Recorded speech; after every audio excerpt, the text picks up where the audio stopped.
sometime before noon. I said I was coming over. Oh, but you didn't hear me, did you?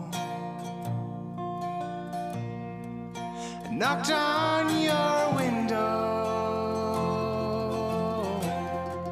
But it all made me cry and lash out in rage.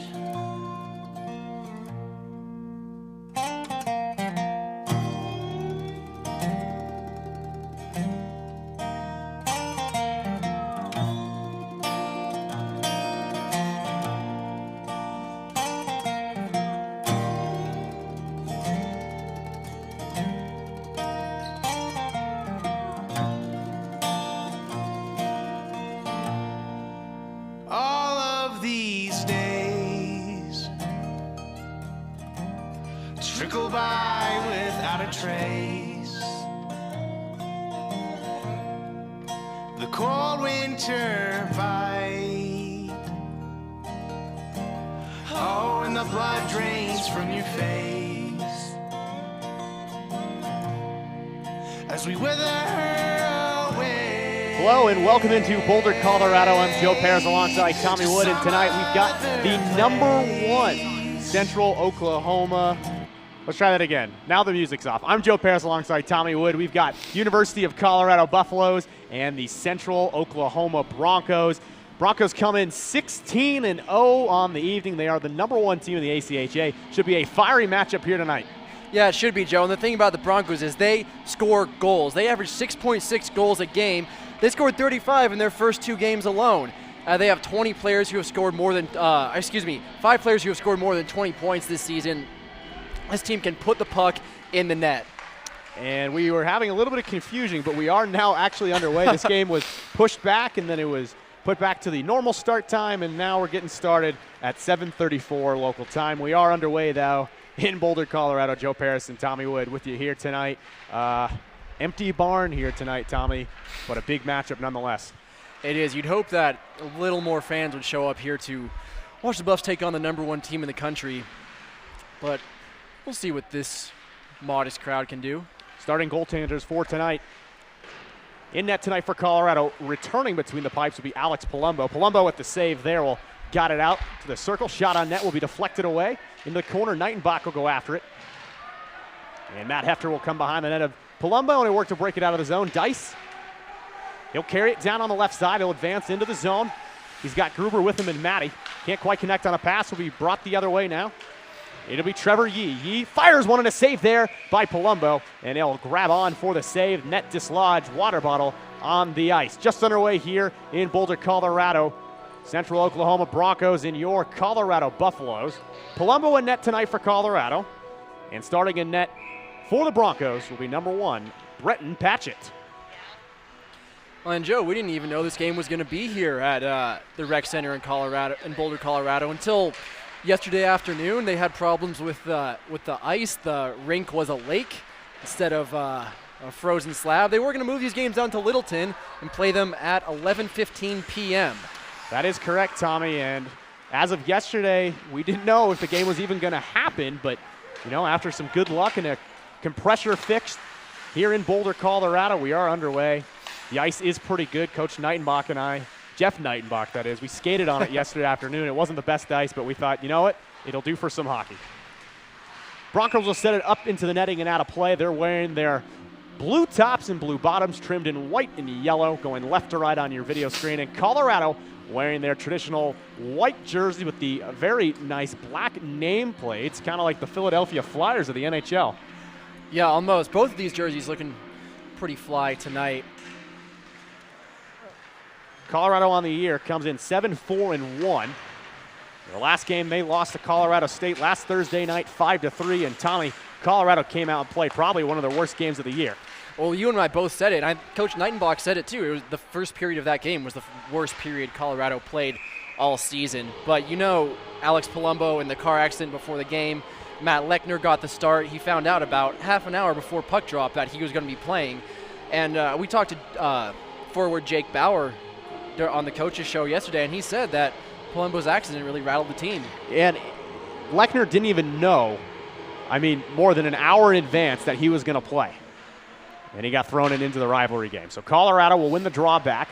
It'll be Dora. Dora will send it out towards the blue line. It'll be kept in, though, by the Broncos. Broncos spell their name differently than the Denver Broncos of the NFL. They've got an H in there. They got the CHOS. At the point, though, it'll be Philip Nygaard. He'll send it in around the boards. We poked out to the point now for Chad Rorta. Rorta can't keep it in, so it'll be sent all the way around. Dancing around a man was Wiggins for Colorado. He'll be sent down the ice. And it's interesting you mentioned Chad Rorta right there. He is Central Oklahoma's 12th leading scorer with 11 points on the season. And he has as many points as Jake Bauer, Colorado's leading scorer. That tells you about how much this Central Oklahoma team, can put the puck in the net. And we've seen them play aggressive really all game. They've been living in the Buffalo's offensive zone, or defensive zone for the first. How weird is it going to say tonight that Broncos, and we're not talking football, huh? Comes out to center ice. It'll be Matt Prigge. Prigge sends it in against the glass. Dietz will come over and work over man. He'll pinch it free now, send it down, and go off for a change. It'll be Slide with a big collision in the corner. Sam Rice now for the Broncos will send it out towards neutral ice. It'll be Hefter for Colorado. Hefter will lay it off the boards. Looking forward to Dice. Dice can't control it. So it'll be sent right back out to center by Andrew Hodder. Gaining the zone is Nolan Grauer, but we've got a whistle, and I believe he came in offsides, and indeed he did. And Tommy, how about this Central Oklahoma team? Most of their team coming from up north, coming from Canada, Tommy. Yeah, we talked to their head coach, Craig McAllister, before the game. He says they have some valuable resources up there that they mine as much as possible. Definite pipeline, though. Look how many players here are from Victoria. You have some from Calgary, Red Deer, Alberta. I know we've heard of that before. The 2 Swedish players and a Swissman as well. Very diverse roster, and I haven't seen any other roster in the ACHA that is quite as culturally complex.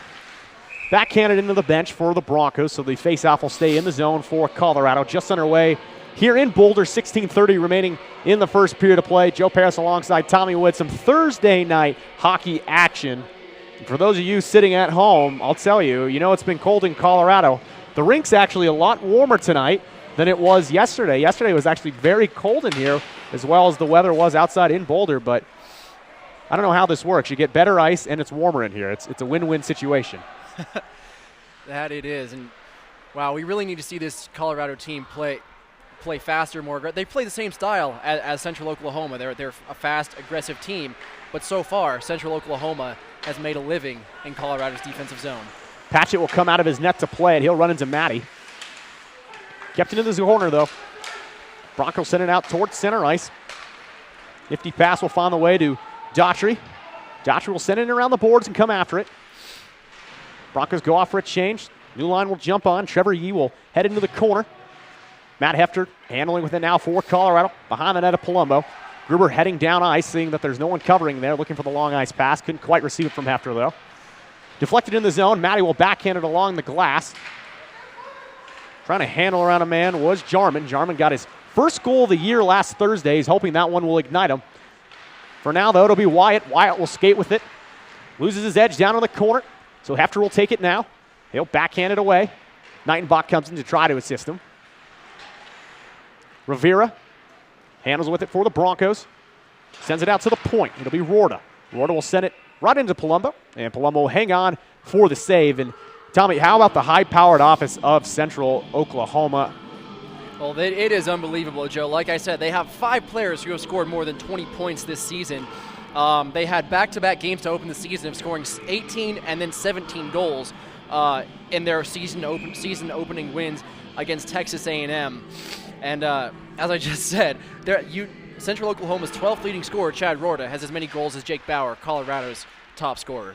And we talked to Jake Bauer on the coaches show last night on Radio 1190, and he said he's very excited for an opportunity to play the #1 team in the country. And we talked about it all year. The WCHL is definitely the best conference in all of the ACHA. And that is an opinion, but there's a lot of factual evidence behind it. Well, it's also an opinion that the SEC is the best conference in college football, but it just happens to be a factual opinion.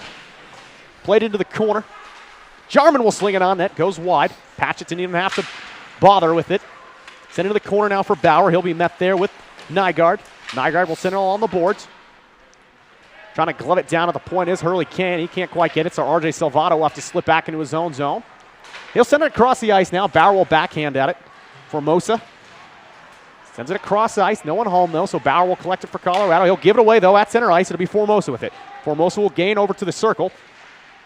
Skates with it behind the net. Tries to wrap one around. It'll be poked away. Referee's going to blow his whistle. So I believe the net may have been dislodged down there. We've got some words after the play. Wow, and those neutral zone turnovers killed Colorado against Colorado State a week ago. And if they keep turning it over like Jake Bauer just did, it's going to be a long evening. 14-10 remaining here in the first period play. Scoreless from Boulder. Face-off one back to the point. It'll be slung on net. It'll be deflected away, and Dietz is going to come with it now. He's got a 2-on-1 if he hurries. It'll be Palanchik who can't quite get to the net. Had it poked away from him at the last second. There by Brandon Harley. Coming the other way with it. Hull, the leading scorer, looking for a pass. He'll grab it. Shot it into the chest of Palumbo, and he'll hang on for the save. And Tommy, what a talent Gavin Hull is on the year. 11 goals, 18 assists. He's got 29 points in only 16 games. That's called lighting the lamp. That's unbelievable. That is 17 more points than anyone on Colorado has. But I have to say, it's really big for the Buffaloes to have Alex Palumbo back in net with these couple early saves he's made. And not to dock from Matt Lechner's performance a week ago. He acquitted himself admirably, but there's just something to be said for having your main guy in net, especially against a big team like this. Centering pass is slipping off the stick momentarily and poked away, and it'll be brought the other way by Colorado. Dangerous opportunity as Bradford will send it into the zone. There's a congregation in the corner, and then it slipped out into the slot, but no shot on net there from Sam Rice. It'll be Prigge. Prigge will send it all the way around the boards. Palumbo will come out of his crease to play it. He'll leave it behind the net for Nightenbach. Nightenbach will backhand it against the boards, and it'll be slipping out to center ice for Cyril Meyer. Meyer will send a pass to Dooley, and Dooley will send it around the boards. Nightenbach collects it behind his own net. Met there with some contact. And Colorado's looking for Luke Nightenbach to have a much more impact than he did a week ago. Really, Lechner got no help from his defense in the matchup against Colorado State, and none of the 4 goals that he allowed, it was a 5-3 game, one was an empty netter, but none of the 4 goals that Matt Lechner allowed were his fault. So this Colorado defense has to protect Palumbo better than they did Lechner last Thursday. Meyer from the blue line will send it into the corner. Collection of bodies. Coming through with it will be Sline.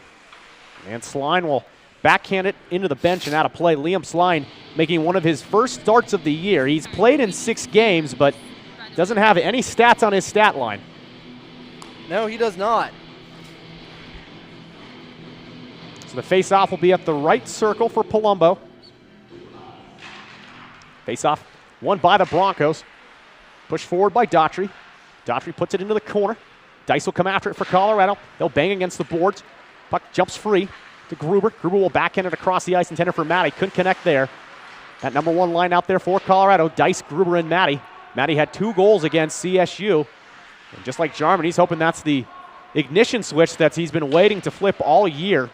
Leading scorer a year ago, and he got it now. He's going to bring it on the right wing. Gains the circle, fires one in front. Goes wide of the net.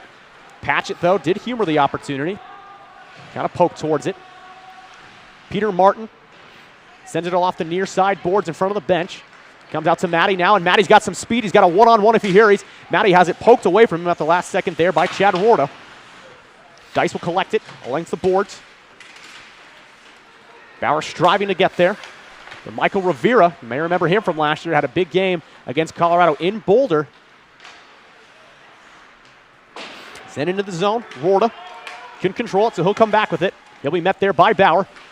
Bauer and Warda battling. Jarman will now jump up into the play. Poked free, and it'll be Josh Wyatt now. Wyatt has it taken away there by Dora. John Dora, the leading penalty man for this Colorado squad. He's got nearly half an hour on the year. Penalties, another thing that Colorado has struggled with this season. Just discipline, just stupid penalties that they have committed.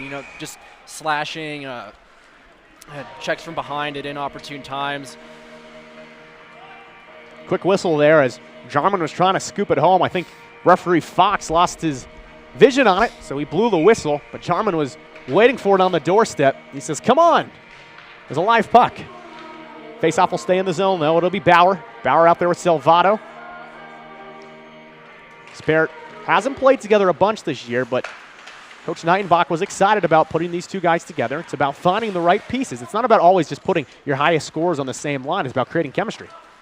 Right, and you can't have your highest scorers on the same line, because then when you bring out a defensive line, you need someone who's going to be able to put pressure on the other team. Jarman will battle along the boards. Hefter will whisk it away. It'll be passed around the clock and be sent out to center ice now. Dumping it forward now to Bauer. Bauer's got a shot. He fires one and a save there, and he shoots, he scores! It'll be Jake Bauer. Bauer fired it. Saved there by Patchett. Got his own rebound and put it home. Jake Bauer, the leading scorer for this Colorado squad, makes it 1-0 here early over number 1 Central Oklahoma. Patchett gave up a juicy rebound, and Bauer sent that one home. What a play by Bauer. That rebound just came out too quickly for Patchett to play it, and by the time it was off Bauer's stick, it was too late for him to react. And when we talked to Jake Bauer yesterday, he said that he had about 3 or 4 opportunities against Colorado State that he wished he buried and that he knew he could have buried. I know it's going to be big for him to put that one home early. So 10:25 remaining here in the first period. Colorado on top, 1-0. Jake Bauer, an unassisted goal. Broncos will win the draw, though. Loose in the neutral zone. Will be brought free there by Palanchik. Palanchik will gain the zone. He's offsides, though. So we have confirmed unassisted for Bauer halfway through this first period. And Tommy, let's break that down a little bit. Just a really good rebound. I mean, I remember Alex Tanguay did it in the Stanley Cup Finals in 2001, Game 7 for Colorado. It was a shot on net from Sakic. And Sakic says he wasn't trying to score on that play, just trying to get a rebound for a streaking Tanguay. Yeah, Mark Johnson did the same thing against Vladislav Tretiak in the Miracle on Ice. It's just, that's really when a goalie is most vulnerable, after they make a save, when they're trying to locate the puck on the rebound. And like we said there, it was so fast, it got to Bauer too quickly for Patchett to do anything about it. And a delayed penalty there as Elliot Palanchik ran into the goaltender. So that's going to be a 2-minute goaltender interference call against Palanchik, I presume. And it is going to be Elliott who's going to be taken off the ice for 2 minutes. And it happened right in front of us, Tommy. He did make a little bit of contact with the goaltender. Looked incidental, though, but doesn't matter. If you run into the goalie, you're going to serve a penalty. Yeah, it doesn't really matter there. Any contact with the goalie. It's like the quarterback in football. They want to protect the goalie is arguably the most important player on the ice. Colorado's penalty kill, 91.4%. Pretty solid. But this power play for Oklahoma, 27th in the country, converting 33 and a third, exactly 1/3 of their power play opportunities. That's a huge weapon for this Broncos squad. They've put up some big numbers on the power play. Again, 33.3% of the time they score on the power play, exactly a third, as Tommy was just saying. So Palanchik off 2 minutes. 9:25 remaining here in the first period to play. 1:30 remaining on the power play for the Broncos. They've got it in the corner. Looking out to the point. Waiting eagerly, there's Kressner. Kressner's not going to receive the pass, though, as it's tied up on the near side and sent out there by Dice. It's a good early penalty kill for Colorado. Gruber wipes out behind the play. Looked like he got hooked by Patchett there. No call. Carrying on the right wing will be Rivera. Rivera will bring it in, looking through the slot. Looking for Yee, couldn't connect. Send it to the corner. It'll be Hull, the leading scorer for this Broncos squad. He'll backhand at it. It'll be Formosa down there with him. Formosa will send it out to the point. It'll be Rivera. Rivera will walk the line and pass it off to the right side. Rivera blasts it. It's deflected and it goes wide. It was going down towards the blocker and was sent over the net. Puck comes free now to Matty, and Matty will send it down the length of the ice with 38 seconds remaining on the man advantage. Dangerous opportunity as that one was almost deflected home. Yeah, that one was a screamer, and it looked like Palumbo was in position, but that deflection sent it over the net, got it out of his way. Broncos will work it free along the near boards. Played into the corner for Formosa. Formosa will send it behind the net now to Dooley. Dooley trying to backhand it in front. It'll be deflected through the slot. And luckily Bauer was there, because that would have been a wide open, uncontested shot. Palumbo was badly out of position there, and Jake Bauer saved the day with a timely clearance. And Bauer will backhand it back into the corner. And the penalty has expired to Palanchik. So we're back to 5-on-5 here with 7:49 remaining in the first period. Nightenbach from the neutral zone will send it into the zone. I believe this one was deflected, so icing was called off. Patchett will come out of his net to play it in the corner. Folden will deliver a check in the corner. As Central Oklahoma will break it out towards Central Ice. Funny how that worked. Rice will skate with it. He'll lose it to the defender, Matt Hefter. Hefter will backhand it to Nightenbach, who's got it now. Nightenbach will send it across the ice. Deflected down in the zone by Ryan Oswani. Nightenbach will pick it up through the neutral zone. Comes in offsides. That was He'll tell you he was onside. Yeah, that was a judgment call. They actually do have an offsides line in hockey, unlike soccer, which makes it a little easier to make those judgment calls, but I'm not so sure about that one. 7:13 remaining in the first period. Stay tuned during the intermission. We'll be joined by Coach Nightenbach. Not sure which one. One of the brothers, Nightenbach. And heading to the bench right now for the Broncos is Breton Patchett. I don't know what's wrong with Patchett, but he looks like he may be injured. He's coming to the bench, and he's going to take a seat. Wow. Looks like his right leg, he padded on his right pad. And it appears that Breton Patchett is injured, and it's coming out of the game. Yeah, he's going to take a seat. I don't know if it's an equipment issue or if it's a leg injury. But coming into this young game is going to be the second goaltender, Torrey Caldwell. Caldwell, in 8 games played, is 7-0 with a 2.66 goals against average. And Patchett has taken off his helmet. And we'll keep an eye on that, Tommy. That's interesting. Yeah, we'll get more for you during the intermission on that one. But Torrey Caldwell, not a bad backup goalie to have, 7-0, .904 save percentage. And if you're Colorado, you're going to want to jump on him right now, coming in cold turkey. Oh, yeah. I mean, they know that how hard that is firsthand from what happened to them last week. This is even tougher. Yeah. Torrey Caldwell had no warning. Delayed penalty on the play, sent through from traffic, blocked in front. It'll be touched up by the Buffs. And we are going to get another Broncos power play. And just gone final, your Colorado Avalanche beat the New York Rangers 4-3 in a shootout. The Avalanche won a game? The Avalanche won a game. Oh, boy. Uh-huh. Wow, they won a hockey game in the state of New York, huh? Well, you can see on your screen right there, there's Breton Patchett. And I'm not sure, again, if it's a leg injury or if it's an equipment issue. We saw it a few weeks ago against Midland. Their goaltender had an equipment issue, and he came right back into the game. It appears it is an injury. We will confirm that during the intermission, but it's going to be Dice now. Dice has got a 2-on-1 with Gruber. Dice fires in a save into the corner, though. Dice will backhand it over to Gruber. Gruber deflects it. It goes straight up. Colorado is short-handed here. Again, the goaltender in net right now is Torrey Caldwell. Dice was so fast down the ice. If he'd pulled up a little bit, he would have had that open passing lane to Gruber. He would have had Caldwell out of position for an easy shot. Briggy sends it into the corner. Cole will bat at it, looking for a centering pass. Dice will deflect it. Tries to send it out of the zone. It'll be kept in, though. Dice on the second opportunity will get it out towards center ice. Minute 22 remaining on the penalty to Peter Martin. Dice will carry it on the right wing. Dangling around a man. Takes a check from behind the net.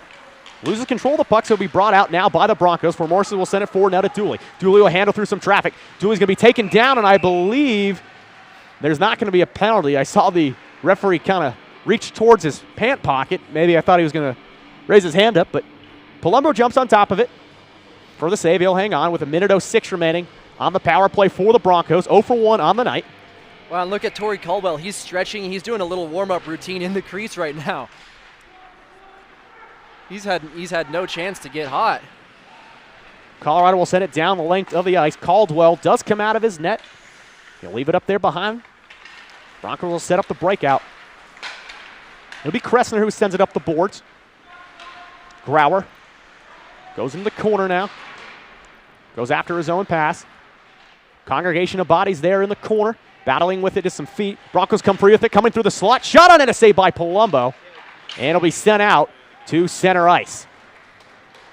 30 seconds remaining. On a 5-on-4 chance now for the Broncos. 5:09 remaining in the first. Colorado on top 1-0. Into the zone. With it will be Rice. Rice can't quite get the shot on net, and Colorado again will send it out towards neutral ice. Colorado doing a good job here with the penalty kill. 2 very impressive penalty kills here for them in the first period, but they can ill afford to be shorthanded for very long against the Central Oklahoma team. You've already had 2 power plays. Well, they score on 1 out of every 3. Shaking free will be Rorta. Rorta at the circle will have his pass knocked down by Kardash. We are back to even strength. Martin out of the box. 4:34 remaining in the first period. Puck sent free now to the other side of Bradford. Bradford will try to carry out of the zone as he'll flip it out to center ice looking for Palanchik. Palanchik will collide with a man. You know Palanchik's trying to get there first, too. He had a clear shot there. Sent down the length of the ice by Michael Rivera. This one should go for an icing call, and it will. Coach Knightenbach's team's got to be happy with the start here. Bauer with the unassisted goal to get things going, and you know you can't write a script much better than that. No, especially against the #1 team in the country, and this really isn't a team that not only are they not used to losing, they're undefeated. They aren't used to trailing at all. I mean, they just have blown all their competition out of the water. They haven't played a close game all season. Well, wow. Jarman off the faceoff will send one high. Martin from the point will pinch in. Jarman in the corner. The Central Oklahoma offense, they've scored less than 3 goals only once all season. And that was in a 1-0 shutout victory against Iowa State. Broncos have played 3 overtime games. They're 3-0 in overtime, showing when this team needs to play when it counts, they bring their A game. They do. I mean, they brought their A game all season long. Their last game they played MSU. That one was a close one, 3-2. 3-2. That moved 16-0 on the year. #1 team again in the entire country, not just the WCHL, which they are a member of with Colorado and Oklahoma, who we'll see later this weekend. But the entire ACHA with the November 7th rankings that came out, #1 again. Brought into the zone for the Broncos, it'll be Dooley. Dooley will handle with it. He'll send it across the ice into the corner. Bounces free to Colorado. Swinging and missing is Matt Prigge. Yeah. Bauer, who's got an extra skate in his step here tonight. He's got that extra gear. Cross ice pass to Rice. Rice will bring it in. He'll fire one. He'll go off the glove there of Palumbo. Held up behind the net and sent onto the boards. Yeah, Jake Bauer's a pretty laid-back guy, but you could tell how pumped he was to come out here in this game, and that early goal has only given him more confidence. And Bauer making the smart play there. He'll flip it straight up. Let Jarman go after it. Bauer goes off for a change. Jarman, the one-man forecheck victor. Thomas shoots, he scores! Thomas Jarman! Oh, the forecheck sent it shelf down.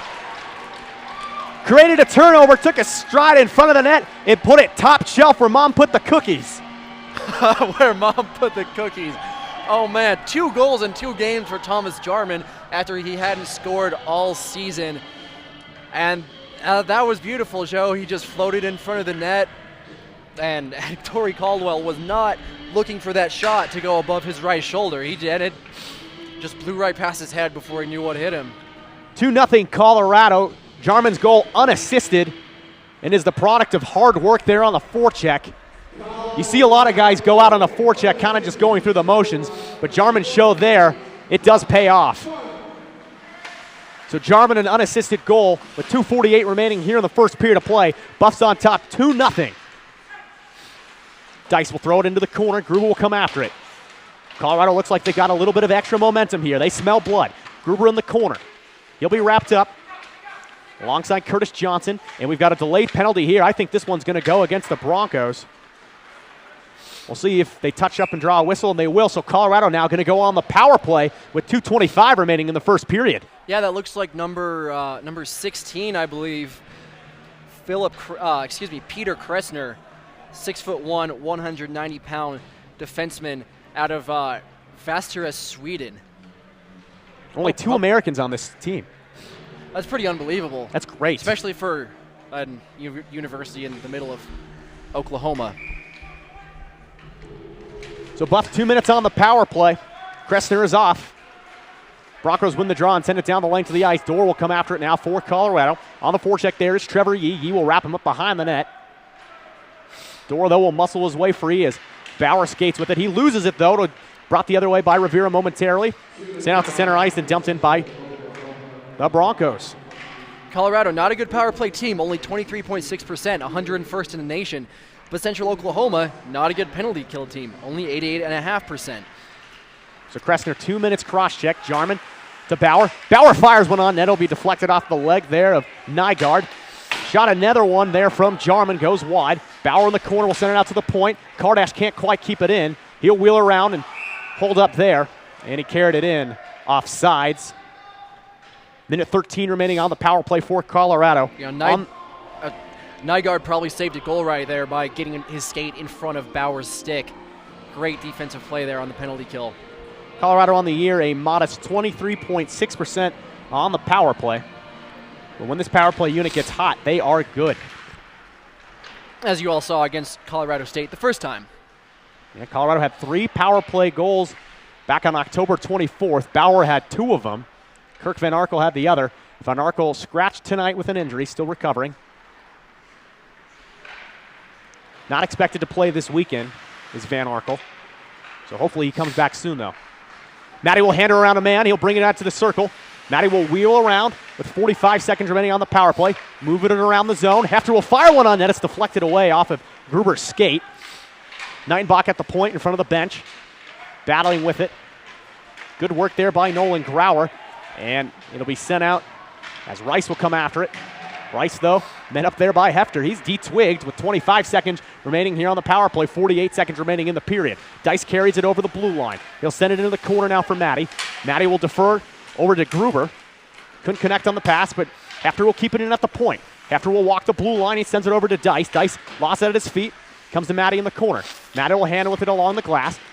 Sends it down low now for Gruber. Gruber sends it out to the point. 3 seconds remaining on the power play. Hefter walks it over. Shoots it on net. It's deflected wide at the last second. Back to full strength with 22 seconds remaining in the period. Dice will cycle it down low now for Matty. Matty will handle around a man. Send it back to Dice. Dice looks out to the point. Comes to Hefter. Hefter will sling it on net. It'll be deflected off the skate of Wyatt. Matty in the corner with 9 seconds. Sent out to the point. Hefter will keep it in. 4 seconds. Shot on net deflected away at the last second. Dice tries to get a second effort, and jumping on top of it as time expires will be the goaltender, Torrey Caldwell. Wow, and Torrey Caldwell and these Central Oklahoma Broncos can't get off the ice fast enough. They don't know what hit them.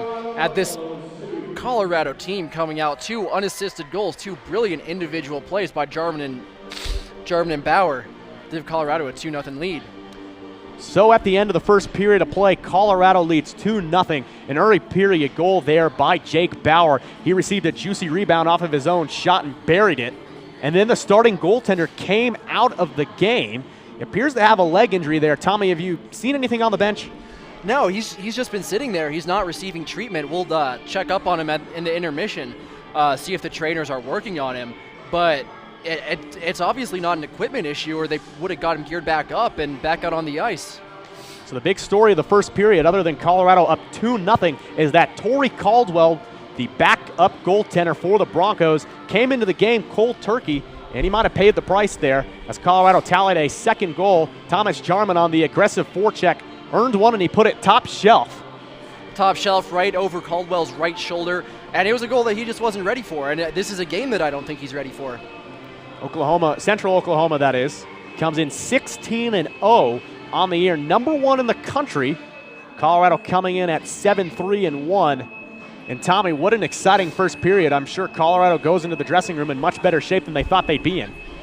Oh yeah, especially against a team that scores this many goals. You don't expect to come out and be up 2-0, but this, as a team, as a unit, they haven't really put together a great attack yet. Their 2 goals have come from great individual plays. Once they start playing better as a unit offensively, we'll see what happens with this team.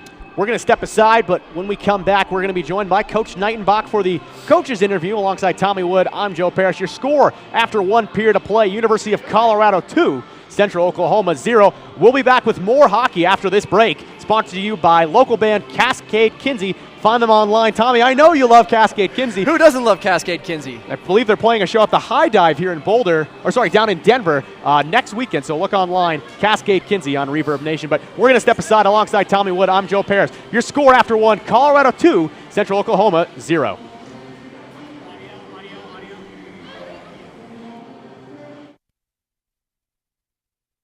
I know I'll sing for you again. Like a moth drawn to flame, I know I'll sing for you again. Like a moth drawn to flame, I know I'll sing for you again. I just want to head to know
We're back in Boulder, Colorado, here in the first intermission. Joe Paris alongside Coach Andy Knightenbach. And Coach, after one, the boys are up 2-0. Not a bad way to start against the number one team in the country. Yeah, you know, we're excited to be in this position. They came off the bus, and I think they've got a case of bus legs. We know they're a good team. They're fast. I think they might have outshot us there, actually. So, you know, it's a 60-minute game, and the boys are going to have to put a whole game together tonight. What was the mentality in the dressing room heading into this game? Because you played some good teams, but it's intimidating to see a team come in undefeated, and they've beat some really good teams as well. Yeah, we knew it was going to be a battle tonight. We went into the room, told the boys, let's keep it simple. You know, it's a long game, so being up 2-0 in the first period, it feels good, but you don't want to be too high. You want to keep a pretty even keel in the room, and you want to come out and play a full 60 minutes. After arguably the worst game of the year against Colorado State last Thursday, a week ago, what was practice like this week? I know there's a lot of anticipation with Alex Palumbo being scratched before the game with his car accident. I know a lot of the guys were nervous going into that game, but you reset this week in practice. What was it like? Practice this week, it was funny. We actually, the compressor shut down at the rink. I don't know if, I'm sure you've been talking about that. So Tuesday night, it gave us a chance to catch up. We watched video of the game that you were talking about, the CSU game. So, you know, it's one thing to play in the game. It's completely a different thing to watch yourself out there, and you really see everything magnified, especially when we can go back and play a play over and over. So I think it was a good teaching point for the guys. And so, you know, going into practice, we knew what we had to correct. So we got on the ice Wednesday, we got on the ice this morning, and it was right to work, you know. We made jokes last night on the coaches show that leading scorer Jake Bauer really wasn't a natural goal scorer, and we're not really sure where the goals were coming from this year, but here he is again. He said it on the coaches show on Wednesday night that he was feeling good. And yeah, Bauer's a great player. His line's responsible for both the goals. You know, they're working right now. They're gelling. So it's good to see. It's good to see a guy who, you know, the last couple of games he's been a little dormant, and now he's finding the net. So that's good to see. And speaking of dormant, Thomas Jarman had a tough time all year long. Down on the Arizona road trip, he was so close but just couldn't break through. And then although it wasn't a great performance last Thursday night, Jarman finally breaks through his first goal of the year. And then we see the great forechecking. Jarman not categorically the best forechecker on this team, but creates a turnover and roofs one. Yeah, you know, Jarman, he's a package player. He's a tough guy. He's a big guy. And so he can throw his body weight around. You know, we want him to be moving his feet. He got in there, stripped a guy of the puck, and he's a goal scorer. He's one of the guys we look at to put the puck away when he gets a chance. You don't want to get too excited after one period of play, but do you feel like your boys are finally hitting their stride? Because during the Arizona road trip, you play ASU Friday night, and then you drop the third game of the three-game set down in Arizona. It seemed like a little bit of a step backwards, and then last Thursday night, a little bit of a step backwards. But now, after that first period of play, it looks like Colorado has the upward momentum again. Yeah, it feels good to finally have momentum. It seems like things are going our way, but like I said before, it's a long game. We don't want to get too high right now, you know. There's still a lot of mistakes to correct. Palumbo played, he stood on his head right there, you know. So we don't want to rely on him too much. We want to play well in front of him. So we'll clean up some mistakes, hopefully come out for the second period just like we did the first. Big night tomorrow night in Boulder. It'll be Military Appreciation Night against the University of Oklahoma. You guys will be wearing camo jerseys. I know the whole team's also growing facial hair for Movember. Looks like yours is coming in a little nicer than some of the boys. It's just barely there. I'm surprised you noticed. You've got your brother beat. I'm also standing a foot away from you. Yeah, I don't know. How'd you see it from so far away? I don't know. I don't even have my glasses on. We're with Coach Knightenbach here in the first intermission. Before we step aside, though, let's talk about the military game tomorrow night. We'll be auctioning off jerseys. We're going to have some pregame ceremonies, a real good event. And although we love when everyone tune in online, come down to the rec tomorrow, 7:30 face-off time. There was some concern it wasn't going to happen, but we can definitely confirm 100% it's happening. Yeah, it's going to be a great time. I hope everyone's able to come out here. It's good to do something like this for the community, for the armed forces. You know, those guys sacrifice so much so that we can come here and play a game. So, you know, as serious as it may get here, those guys, they're the heroes, you know. That's what TJ Oshie said during the Sochi Olympics. They talked about him being an American hero. He said, I'm not an American hero. The guys fighting the wars are the American heroes. And that I know that inspired a lot of people. And that's right. It means a lot to the boys to be able to put on camo and go out there and try and represent. And it's a huge thing for us, you know. It shows a lot of respect to those guys. So we appreciate their service, especially during Veterans Week, you know. It's a really big deal, so we're glad to do it, and we hope it's a real success. It's going to be, and those jerseys are cool. Come on down tomorrow. They'll have a silent auction for the game-worn jerseys and a few other fun things. 7:30 face-off time, but get here early. I know we're expecting a good crowd, but we're going to step aside alongside Coach Nightenbach. I'm Joe Parrish. Your score after 1 period of play, University of Colorado 2, Central Oklahoma 0. We're going to take a break, but when we come back, we've got some first period stats and notes, as well as Tommy Wood's analysis of the first period. Don't go anywhere. You're tuned into Colorado Hockey.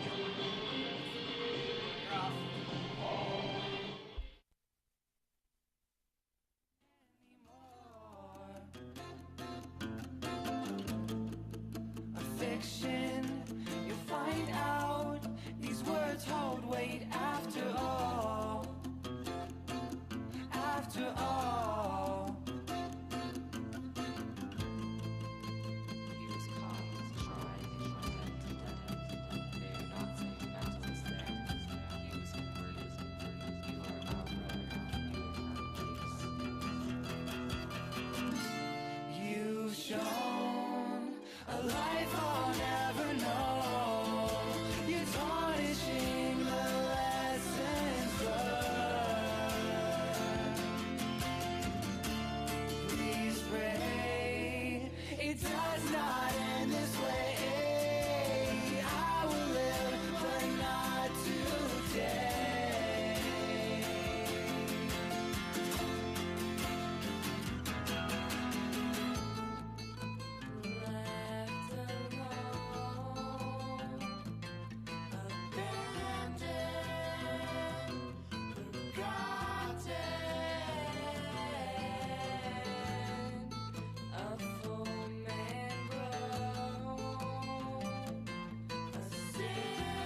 I think we're back on the air, huh? I think we are back. Well, Zach didn't give me the cue. We're back on air here in Boulder, Colorado. Joe Paris alongside Tommy Wood. Hi, Zach. I see you off screen. Your score after one period of play, University of Colorado Buffaloes 2, Central Oklahoma Broncos 0. Tommy, what were your keys to the first period for Colorado? Well, the key was a couple brilliant individual plays by Jake Bauer and Thomas Jarman. Like we said, Colorado hasn't really mounted a consistent team attack, but they got 2 unassisted goals, one by Bauer on the breakaway off his own rebound, and the other one off a timely shot by Jarman. But defensively, they've looked much better than they did against Colorado State, and really much better than we expected them to do against this fast, aggressive Central Oklahoma team. And you do have an injury update for us. Director Zach telling me the music's still on. Injury update, though. Go. Yeah, Brenton Patchett, the starting goaltender for Central Oklahoma. He did leave with a lower body injury. I saw him talking to the trainer during the intermission. He said that he felt something tweak as he went down into his stance, and he was pointing at his upper right thigh. So in goal again for the Broncos, number 30, Torrey Caldwell. Again, Caldwell on the year, very solid, 7-0 with a .904 save percentage. That is very good. Yeah, that is very good. And like I said, it's a pretty great when you can bring out a backup goalie who is undefeated and also has an above 90 save percentage. So we're set to play here in the second period. Buffs and Broncos on Thursday night, 20 minutes set to play in the second period. Colorado on top 2-0 here, traveling left to right on your video screen with the white tops, black bottoms. Broncos all blue, trimmed in yellow and white. And a collision into the Palumbo, to the goaltender Palumbo. He is the Palumbo. He's going to draw some pushing and shoving. Luke Knightenbach, the first one there. Ryan Dooley kind of lost his edge and came flying into Palumbo. You could fault that on the ice, and let's elaborate a little bit. I know we mentioned it briefly, but there's 2 compression units here at the University of Colorado that keeps the ice going. They failed earlier this week. Yep. And led to, they had a lake here on the ice rink. And for those who aren't familiar, they have a really unusual system here at the rec center. The cooling system for the rink is the same system that heats up the outdoor pool. It draws the heat from the ice and pumps it outside. After wipes out behind the net, leaving Dooley with a chance all by himself.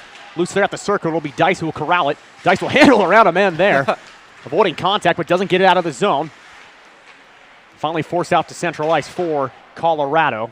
Sent right back in, though, by the Broncos. Just underway here in the second period of play. Buffs on top, 2-0.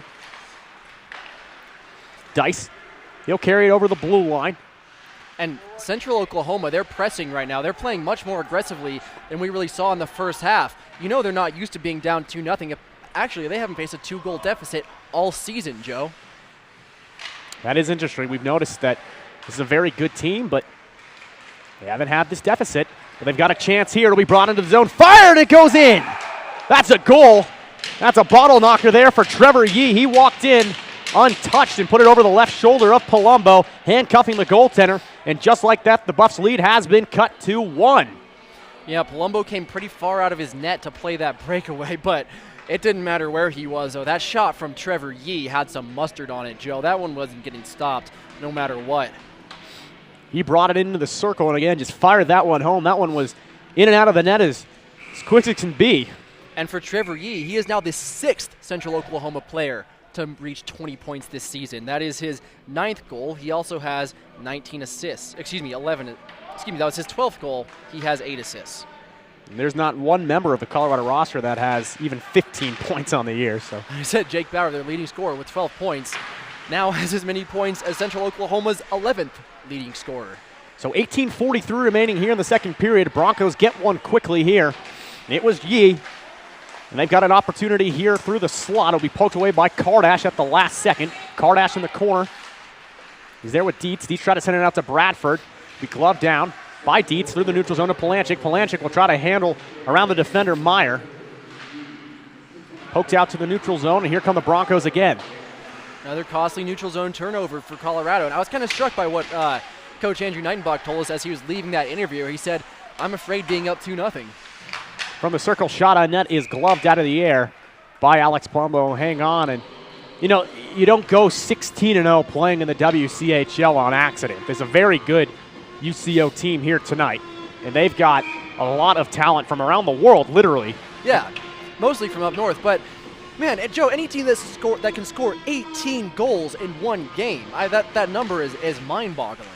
They did that to open the year against Texas A&M. Followed up by putting 17 on the Aggies the next night. They haven't looked back since. Broncos got it in the neutral zone. Carrying it will be Harley. Harley will throw it on it. It'll be deflected away there by Palumbo. Good blocker save. Martin in the corner. Osweny for Colorado will lose it to Hull. Hull, a centering opportunity. No one home. Kept it at the point, though, by Nygaard. Nygaard will send it through some traffic. And Doro will tap it towards the board. Stays in the zone, though. It'll be Harley. Harley will send it into the corner. It'll be Hull. Hull to Sline. Sline can't get it out for Colorado, so he'll be sent back into the corner for Hull. Hull, the leading scorer for this Broncos squad. He's been quiet here tonight. He's wrapped up by Martin. Doro with the big check behind the net. Hull trying to escape through some traffic. Finally comes back out to the point. Nygaard will pass it off to his left. It'll be deflected now against the boards. Swinging at it with the backhand will be Formosa. He'll send it into the corner. Doro with the big check on the far side. Osweny can't get it out, though. He'll send it off the side of the net. Turned over in the zone. Centering opportunity, and he scores. And just like that, we are tied at 2. Ryan Dooley will put it home, and we are tied at 2. For Dooley, that's his team-leading 13th goal of the season. He also has 11 assists. Excuse me, his 14th goal of the season. 25 points now on the year for Ryan Dooley. Central Oklahoma just has guys who can score like none other. And it's like we talked about, Joe, that lead just disappeared in a flash. So this game's as good as new. We're tied at 2. 16:59 remaining here in the second period of play. It was Ryan Dooley, the left winger from Kimberly. That's up Kimberly, in Canada. Is that Canada? Is that That's Australia? Canada. I'm not. I think that's Canada. After we'll backhand Doesn't sound into like the an corner for American team, Dice. that's for sure. It doesn't. Well, I know there's a lot of guys from Victoria, and we were assuming it was Victoria, British Columbia, but there is a Victoria, Texas. We did check with Coach McAllister on that one. Just to make sure that UCO doesn't have a secret Texas pipeline. That would be interesting. Those guys down at A&M would be confused. Sent down to the corner. Dooley coming after it. He was the goal scorer just moments ago. Broncos will send one on in, and it's gloves out of the air by Palumbo. And Tommy, they say the 2-goal lead is the most dangerous lead in hockey. And just like that, it disappeared. And I had a feeling that Colorado might have come out of that first intermission trying to just protect. Yeah, well, you come out with a 2-0 lead against the number 1 team in the nation. You're feeling pretty confident. You might feel like, this game is going your way, but clearly they're number 1. They're undefeated. This game isn't going to be going your way until you're ahead and the clock strikes 0 at the end of the third period. Doesn't matter if their backup goalie is in or not. Coach Knightenbach, the Andy variety, mentioned that UCO is coming off the bus with some bus legs, but I think they have shaken those off here in the second period. It'll be Bauer. Bauer will send it across to Jarman. Jarman through the slot, through some traffic. Shot there by Bauer after receiving a deflection. Couldn't quite direct it home. Pass the goaltender Caldwell again. Torrey Caldwell. If you missed the first period, he's in net tonight. Jarman will send one forward. Another shot there by Salvato. He had the whole net and he could send it home. He had Caldwell beaten. He just couldn't get the wood on it. And the other way, it's going to be a 2-on-1. A backhand and a save there by Palumbo at the circle. Another save by Palumbo. Puck is loose there at the doorstep, and Jarman will send it down the length of the ice. Referee has his hand up as this one looks like it's going to be an icing call, and it is.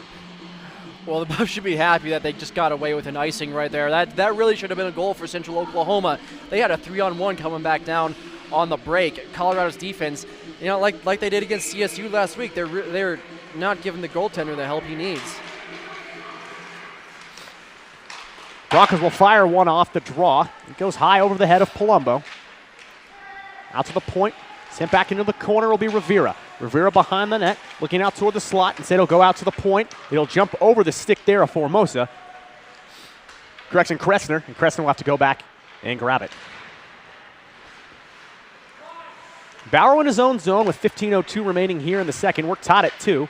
Knightenbach will receive a return pass. As it go off his tapes, will be brought the other way now by the Broncos. They gain the zone. Fired on net, deflected in front. Never made it through. It's Trevor Yee who was there in the corner. He had the opportunity. And again, some bad defense by Colorado. They were looking to stop the 2-on-2. They didn't realize that Yee was coming in behind both of the defenders' backs. Bradford behind the net, looking in front for Dietz. Tries to send it through traffic. And it'll be batted out to center ice to Hurley Kane, the captain of this squad. Kane with it in his own zone. He'll skate over the blue line. He'll deflect it forward. Dietz will come after it. So will Salvato. Rivera send it back into his own zone. Comes all the way now to Kardash. Kardash for Colorado sends it out to Dietz. Dietz, another one of those guys waiting to flip the switch. Dietz from the circle will fire one wide. Bradford will chase after it. So will Kardash. Kardash will beat his teammate there and send it in. It'll be Palanchik handling with one hand, trying to go backdoor to Bradford. Palanchik with the creative move, just couldn't connect. Broken up now and brought the other way. Dooley had a rush going with him. He just had it jump off his stick. Full head of steam is going to be Grauer. Grauer will dance around at the circle. Deflected. Palanchik had it at his skate. Kick it back to Kardash. Kardash looking for Palanchik, can't connect. It'll be dumped right back in by the Broncos. Weird bounce there as Kardash thought he was going to glove it down. Puck didn't really bounce up the way he thought it might. Dietz at the blue line. Tries to poke it free. Said it will be the Broncos. Grauer from the right circle. Handles around Kardash. Grauer braces for a big check there. It's delivered by Hurley Kane. Kane came flying in with the shoulder. Dietz will flip it down the length of the ice. This one looks like it will go the distance for an icing. Yeah, that one looked pretty painful. Kane, 6'2", 200, laying the wood on Nolan Grauer, 5'10", 175. His shoulder's going to feel that in the morning. But, Joe, we talked with the Nightenbox last night on the coaches show about Central Oklahoma's strength of schedule, and it is an interesting debate because they have beaten up on some pretty bad teams, Texas A&M and D2. They played 2 games against Arkansas, who is D3. And we're going to have a penalty on the play. It's going to be a hooking call. Not sure who the guilty culprit's going to be. It looks like it may be Kane for Colorado. And indeed it will be. So UCO will go back on the power play, but going back to that strength of schedule, very interesting debate. Yeah, it is, especially because of what Jeff Nightenbach said, that he would rather lose to a good team like ASU rather than beat a team like Texas A&M because it looks better on your resume. The thing about the Central Oklahoma team, though, they beat ASU too. They beat them by 3 goals. I mean, it doesn't really matter who you play because they've run everyone else off the ice. Formosa in the corner. Broncos on the power play, 0 for 1 on the night. Hurley Kane in the box for Colorado, 2 minutes for hooking. Dice will swing at it and connect as it goes down the length of the ice. So it'll be Prigge who goes after it. He's met there by Gruber on the forecheck. It'll be Dice who takes his place as the Broncos break out of the zone. Good deflection there from Dice, creating a turnover in the neutral zone. Dice will skate with it now. Sends it back to Hefter in his own zone, killing off some valuable power play time in this 2-2 game. Minute 22 remaining on the power play. 12:22 remaining in the second. We're knotted at 2 from Boulder. I'm Joe Paris alongside Tommy Wood. Thanks for spending your Thursday evening with us. Centering opportunity, couldn't connect. It was a good look there from Trevor Yee. Out to the point, though, will be Rivera. Rivera will wrap it around the glass. Nightenbach for Colorado will get there first. Trying to jam it home, and he scores. Wow. A power play goal just like that. It's Trevor Yee. Nope, correction. That's 11. That's Gavin Hull, not 41. So UCO with 3 second period goals. That one a power play variety. And they jump on top 3-2. Wow, Hull was trying to sneak it in the corner there past Palumbo. It looked like he had his leg pads down, blocking that whole area off, but we couldn't quite see how it happened, but somehow Hull got the puck past Palumbo's leg. That's what we talked about, Joe. Central Oklahoma, they score on a third of their power plays. They've had 3 tonight, and they just got their goal. Bauer will receive a pass from Dora. So confirming it was number 11, Gavin Hull. And that'll be Hull's 12th goal on the year. That's 30 points in his 17th game tonight. That's unbelievable. That just defies belief. They're Connor McDavid type numbers. McDavid had 40-plus points, I believe, in 10 games in the OHL for the Erie Otters. But he did break his hand as Director Zach is yelling from behind me. 11:26 remaining in the second period of play. Broncos on top of the Buffs, 3-2. And if you're just joining us, you missed quite a lot of action in the first period of play. Starting goaltender for the Broncos, Brenton Patchett, went to the bench with an injury, and Colorado was leading 2-0 after 1, but the Broncos have responded with a vengeance here, lead 3-2 now with 3 second period goals. And they've got it now. Centering pass is broken up at the last second by Salvato. Kardash will swing at it. Shot into the chest of Palumbo from Ryan Dooley. And he'll hang on for the save. And if Central Oklahoma did have bus legs, their last game was back on November 1st, but if they were rusty, they've shaken that off right now. 3 goals in a little less than 9 minutes, and this Colorado team is looking pretty shell-shocked right now. You may see a penalty up on the board in the corner of your screen. That's just a clock error. We are at even strength right now. It'll be Rorta. Rorta will send him back into his own zone. 10:56 remaining in the second period of play. Knightenbach in the neutral zone. Battling along the near side boards. Bradford pokes it over to Knightenbach, who will carry it out of the pile. And Knightenbach will send it in deep. Skating after it will be Andrew Bradford. Bradford can't get there first. It'll be deflected up and out of the zone for the Broncos. With some speed will be Sam Rice for the Broncos. He'll deliver the lumber there against Knightenbach. And Tommy, we're seeing that the Broncos are just the team skating harder right now. They look like the team that wants it more, as it's a turnover that almost found its way for a dangerous opportunity. But it'll be Bradford now for Colorado. He'll carry it on the right wing. Yeah, Joe, the Central Oklahoma, they're just faster right now. I mean, there's no way to put it. I mean, these teams are playing at 2 different speeds. Palanchik advances it over the blue line. He'll send a weak shot into the glove of Torrey Caldwell.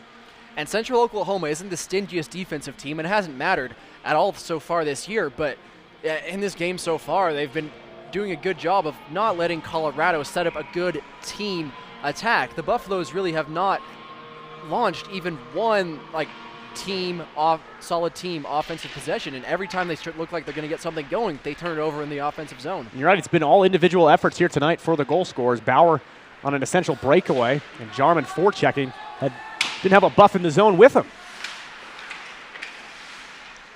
Dora will send it high off the glass for Peter Martin. Martin looks to send it over to Matty.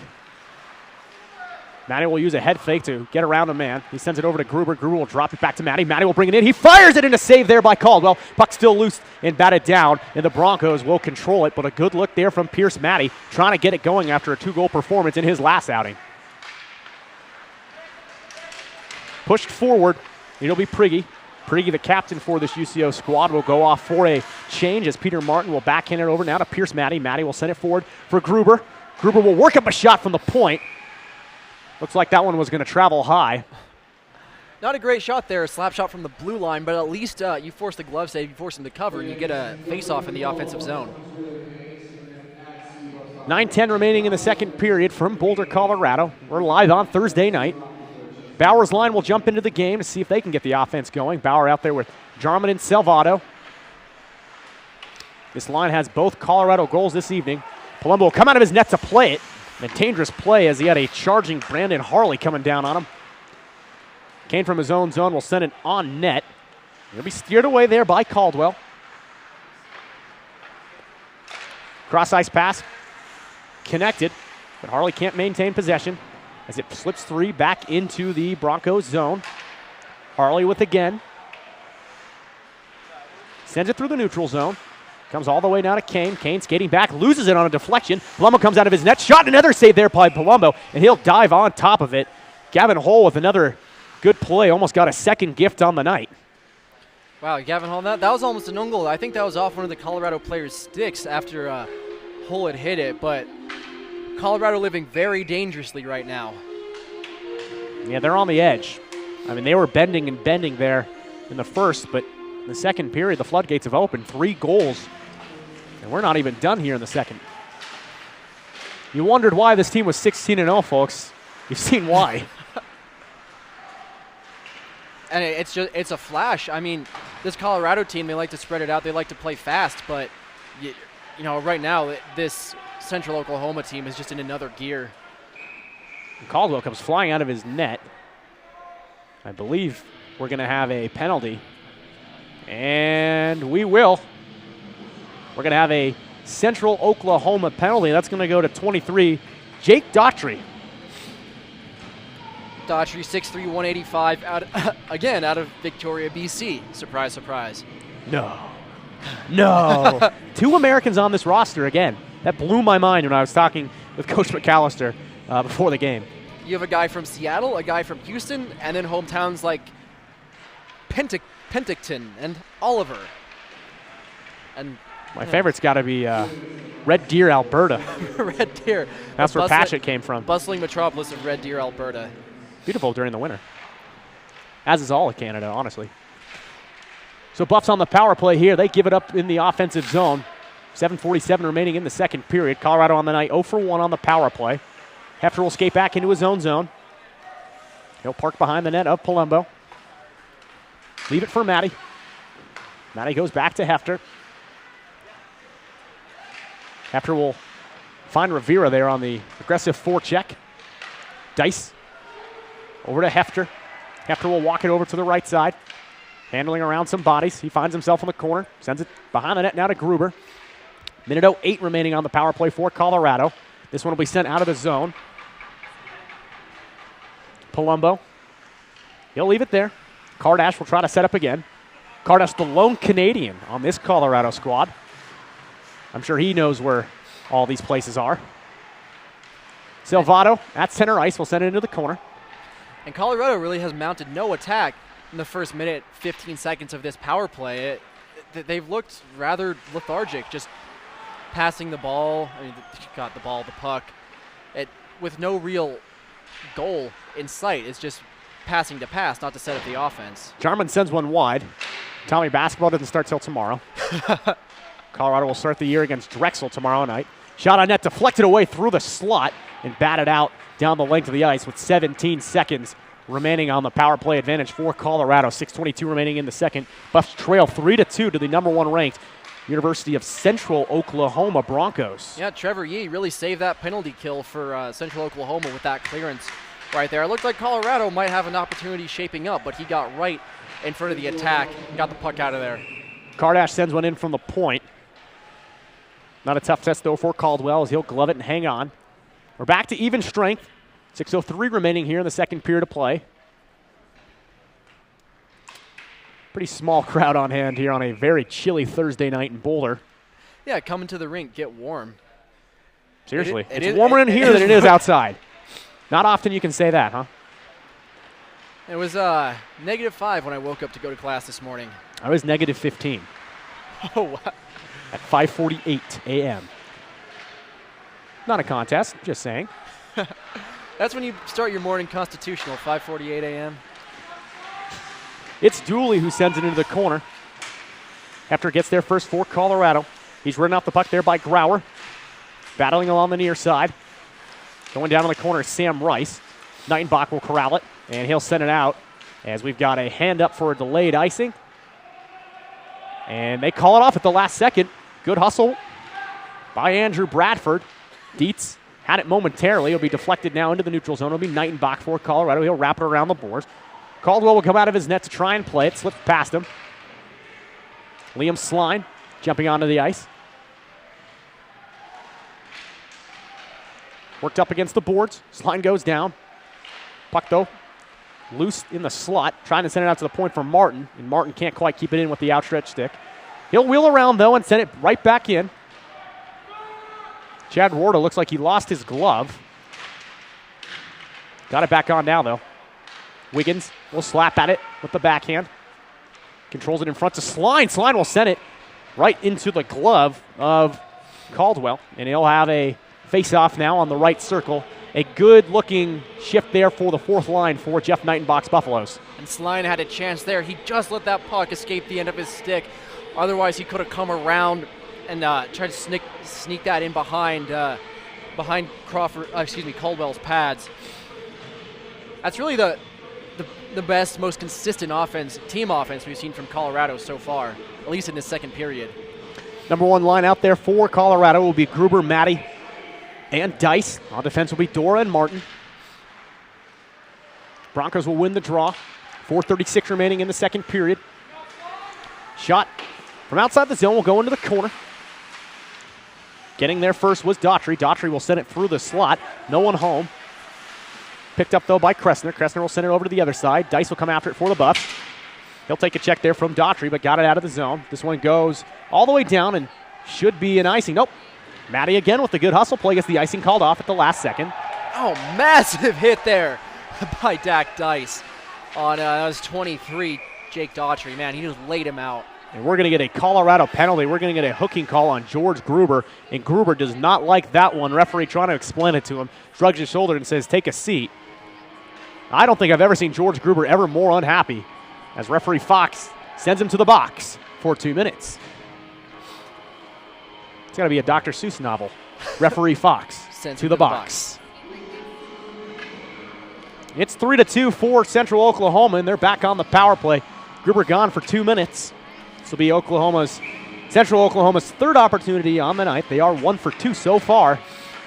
They've got a deadly power play, converting 1/3 of the time. And folks, if you're not familiar with statisticals, that is a very good percentage. It's 26th in the country. Actually, 33.3%. That is pretty spectacular. Rivera will hand it through some traffic. Kept in the zone, sent back into the corner. It'll be Formosa. Formosa centering pass, shot saved there on the near side by Palumbo. Gathered, sent back out to the point. It'll be Prigge. Prigge over to Formosa. Formosa can't get it on net. On the far side will be Rivera. Rivera will send it behind the net now to Yee. Yee back into the corner. He's dragged down. Rivera handling, taken away by Maddie, and Maddie will fire it down the length of the ice. Minute 13 remaining on the power play for the Broncos. 3:15 remaining in the period. Colorado doing pretty well so far on this penalty killing on the year. 91.4%. But this Central Oklahoma team is too good to give them this many opportunities, especially after they've already scored once. Dooley handles in the corner. Stops at the circle. Send it through some traffic. It was deflected off of Bauer. Bauer altering the direction of that one, just barely. Jarman, short-handed, brings it over at the circle. He'll handle against the boards, knowing that he can eat off some penalty time here. 34 seconds and counting. Wraps it up against the boards. Almost emerges free out of the pile with it. That, for all said and done, it will be Oklahoma puck. They'll send it across. Hefter will bat it out of his own zone. Will come down the length of the ice with 20 seconds remaining on the hooking call to Gruber. Broncos will set up in their own zone.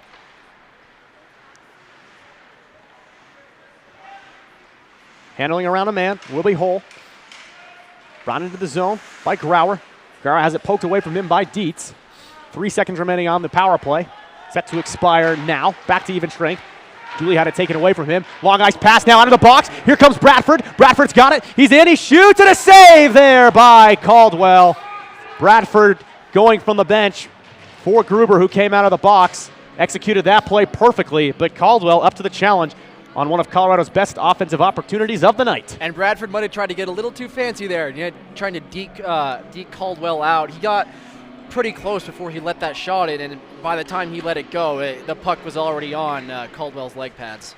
Buffs will win the faceoff, but no defenseman home as it will slip between the two of them. Dumped right back in, though. Martin waiting for it at the point, will bat at it. Sends it into the corner. Nygaard, the first one there for the Broncos. Minute 40 remaining in this period. And this one's going to go for an icing call as Peter Martin will touch up. Tommy, that opportunity there for Bradford. Ooh, it looked good. Yeah, that's about as good as you can get. It's a face-off shot right there. Or excuse me, a shootout shot right there. And Colorado practices that once a week. They have the backpack shootout where it's a little bit of a game. All the guys take penalty shot opportunities on the goaltenders, and the last guy to not score has to wear a pink backpack around campus all week. Fun little game. Yeah, maybe Bradford should get the backpack just for that. I'm sure that'll be a conversation that's had in the locker room. Martin will deflect it over to Gruber, and Gruber will send it back to this defenseman, Johnny Dora. Dora with a minute 08 to work with here in the second period. Not a good period for Colorado as they've been outscored 3-0 in this one. It's Dice. Dice along the wing. He's colliding with a few bodies. Minute remaining in the period. Along the glass. Broncos will look to send it out, but it'll be Dice deflecting it. Tries to send it through the slot to Salvato. Salvato couldn't get there as it was whisked away by Trevor Yee. Yee still with it. Tries to get it out, but Jarman waiting for it. Jarman sent it through, and he's going to draw a penalty. as Jarman with some more hustle work is going to make another big play for Colorado. That one's going to be a cross-check with 38.4 remaining in the second period. Colorado will now get an opportunity on the power play. This will be their second opportunity of the night. They are 0 for 1. And coming off for the Broncos will be Trevor Yee. And that's big for Colorado, not just to get the man-up opportunity, but to get Trevor Yee off the ice. He has been unbelievable in the second period. So again, 38.4 remaining in the second. Power play opportunity for Colorado. Dora from the point will send it into the corner. Silvato behind the net. It's pushed off the puck. Recovers though and sends it out to the point to Kardash. Sails over Kardash's head and it's going to be a race for it. And we're going to get a high sticking call as it was deflected off of Kardash's stick, I believe. So face-off will stay in the UCO offensive zone with 21 seconds even remaining in the second. 1:43 remaining on the man advantage for the Buffs. It'll be Bauer taking the draw. Bauer actually loses the draw. It's pushed forward by Rivera, but Colorado will recover. It's Bauer with it at center ice. He'll backhand it high off the glass. Bradford will chase after it. 10 seconds remaining in the period. Sent around the boards by Prigge. Kept in at the point by Kardash. Goes over to Dora. Dora's going to fire it on net. He does. It's deflected off of his skate as time will expire here in the second stanza of tonight's hockey game. Not a good period for Colorado. Again, they came into the period with a 2-0 lead, and they're going to leave it trailing 3-2. Well, and Joe, it wasn't just those 3 goals that they gave up in really lightning succession within the first 9 minutes of the period. Central Oklahoma had opportunities after that, too, that they couldn't convert on. And Colorado offensively, except for 1 or 2 possessions, really could mount no attack all period. It is really only a matter of time before Gavin Hull got going for the Broncos. I mean, he's a very powerful offensive player, and we saw that Colorado's going to pay the price if they play sloppy in their own zone. Yeah, exactly. It's been a problem for them all season. Neutral zone turnovers, defensive zone turnovers. But it's not just Hull for Central Oklahoma. It's Yee. They have 6 20-point scorers. You never know who's going to come from on a given night. And Colorado's offense looked a little bit discombobulated there in the second period, and to be honest, it wasn't looking great in the first. They had a 2-goal lead off of 2 individual efforts, but team offense has looked stagnant. Yeah, exactly, especially on the couple power plays that they had. They really mounted no attack except for at the end of that second period with the power play that's still going to be going. But the puck movement is sloppy. It's lethargic almost. And Caldwell, who came into the game about halfway through that first period, has looked good for the Broncos here tonight. Well, he's looked good, but he hasn't really been tested so much. The one breakaway opportunity that Bradford had was really the only save that he actually had to make. But this Central Oklahoma defense has been on point. Well, we'll see if Colorado can test Caldwell here in the third period. We're going to step aside. We're expecting Coach Jeff Neinbach to join us here in the intermission. We'll see if he comes up. But your score after 2 periods of play, University of Central Oklahoma 3, your University of Colorado Buffaloes 2. Alongside Tommy Wood, I'm Joe Paris. Don't go anywhere. Third period action coming up after the break.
Welcome back to Boulder, Colorado. We're in the second intermission right now. Joe Paris now joined by head coach Jeff Knightenbach. And Jeff, a little bit of a disheartening second period there. Colorado lets up 3 goals there in the second, and they now trail 3-2. Well, that's the best team in the country there, and I told the boys that was going to happen. They're going to come out flying, and they did. So we got away from our game a little bit. We tried to do too much, and they capitalized. They're good, like the #1 team in the country would do. What's the biggest difference here through 2 periods between the first and the second? Is it that UCO kicked it into that second gear, or did Colorado just come flat out in the second period, or is it a little bit of both? You know what? I think we got a little too excited after we scored those 2 goals. We're coming into the period with a 2-goal lead, most dangerous lead, and we kind of just let each other down there. And a couple chances to get the puck out, we didn't get the puck out, and we just got to bear down and be a little bit better in our own zone there. The team chances right now haven't looked good. Yes, you got 2 goals in the first period, but both of them were individual efforts. How do you translate individual efforts into group play? Well, everybody's got to buy into the system. Everybody's got to be a part of it, and when you do your job, everything falls into place as it should. And I think when guys stop worrying about what other guys are doing and take care of themselves, everything comes together and seems to work better. What's the message in the locker room before the game after a bad game at CSU? Because we saw a lot of improvement down in Arizona, but it seemed a lot of it was undone last Thursday night. I told them keep it simple. We have way too many times we try and dangle at the blue line or go through guys. You know, that doesn't happen. It's not summer hockey. It's real hockey. You can't make those mistakes, make those turnovers. Hefter doesn't turn over that puck there at the blue line. You know, it's a tie game. You know, we stay out of the box. It's 2-1. So simple team mistakes cost us that period there for sure. We talked about in the pregame show and during the first and second period a lot about how UCO's power play, they're scoring a third of the time. Is that something that you emphasized in the locker room before the game? I didn't. They have a really good power play, but I didn't mention that they're 30%. You know, that's something we kind of figure out. Like, hey, you got to stay out of the box. You learn the hard way. You know, that's hard to tell guys. They're old enough. They should be able to figure that out by now. We're in the second intermission right now. Colorado trails 3-2 here tonight, but tomorrow night's a very special night here in Boulder. It's going to be Military Appreciation Night against the University of Oklahoma, 7:30 puck drop. The boys will be wearing camouflage jerseys. It's going to be a cool night for everyone. That's going to be awesome. Hopefully we get some people out here. It's pretty bare right now. I think tomorrow's going to be a different story. It's a cold Thursday night. I think when we got over to the rink, it's about 8 degrees here in Boulder. So it is warmer in the rink than it is outside. Yeah, we were having some problems with the ice. We should have just opened the doors.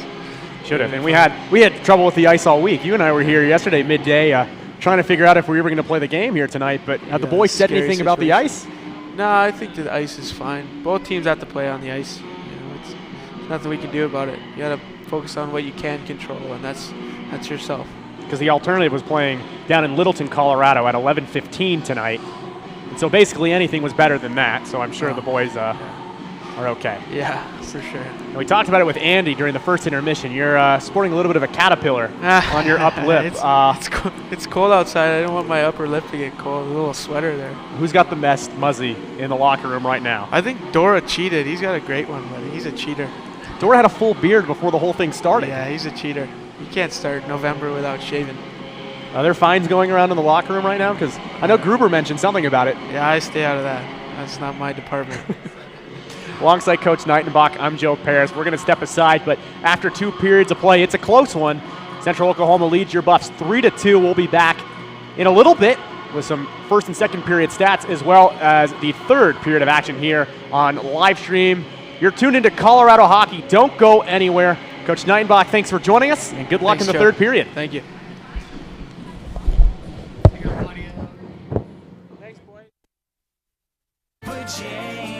Don't let me be wrong. Please look and say I don't belong. Running through this field.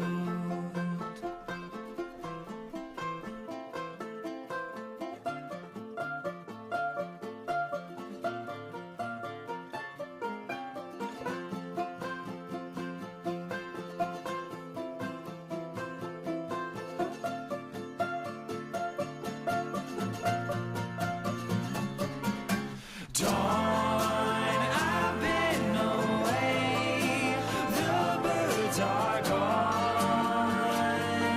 But Jane, don't let me be wrong. Please look and say I don't belong. Running through this field.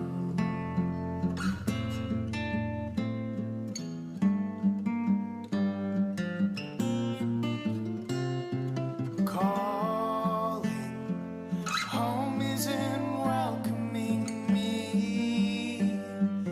Always know but recalling life that was meant for the spring with you. Calling, home isn't welcoming me. Always know but recalling life that was meant for the spring with you.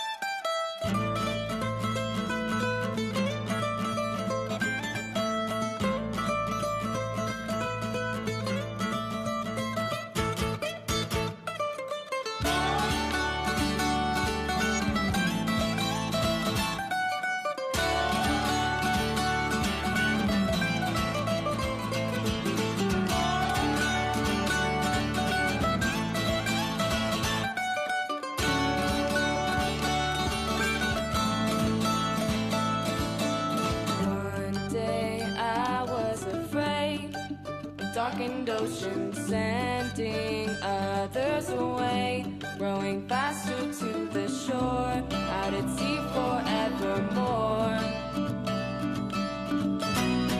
But in my mind it's not that far. I'm running down this road, I hope the weather's far from cold. I don't know where to go, that's fine, I'll chase the wind that blows, trying to give and take control. I wash away my weary soul. I won't wait for your train anymore.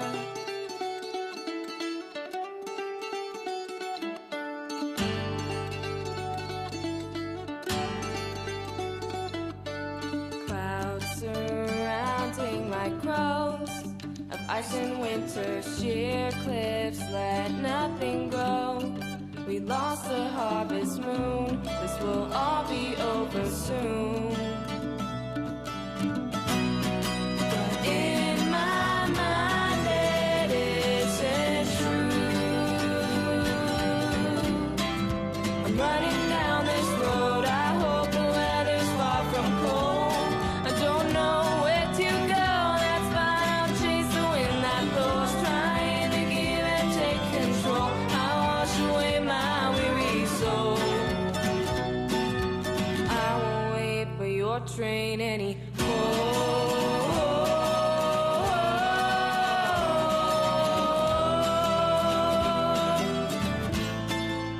Oh, death, embers of gray.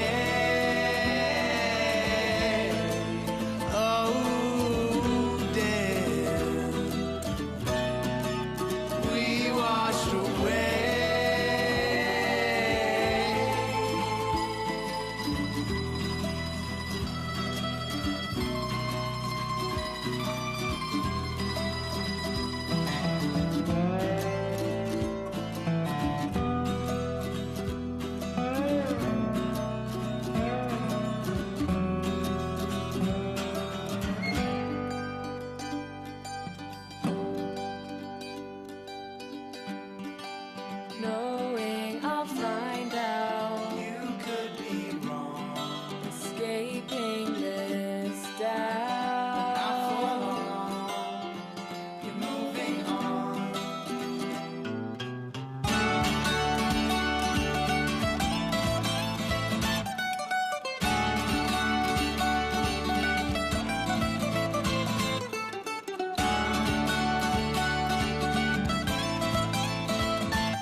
train anymore.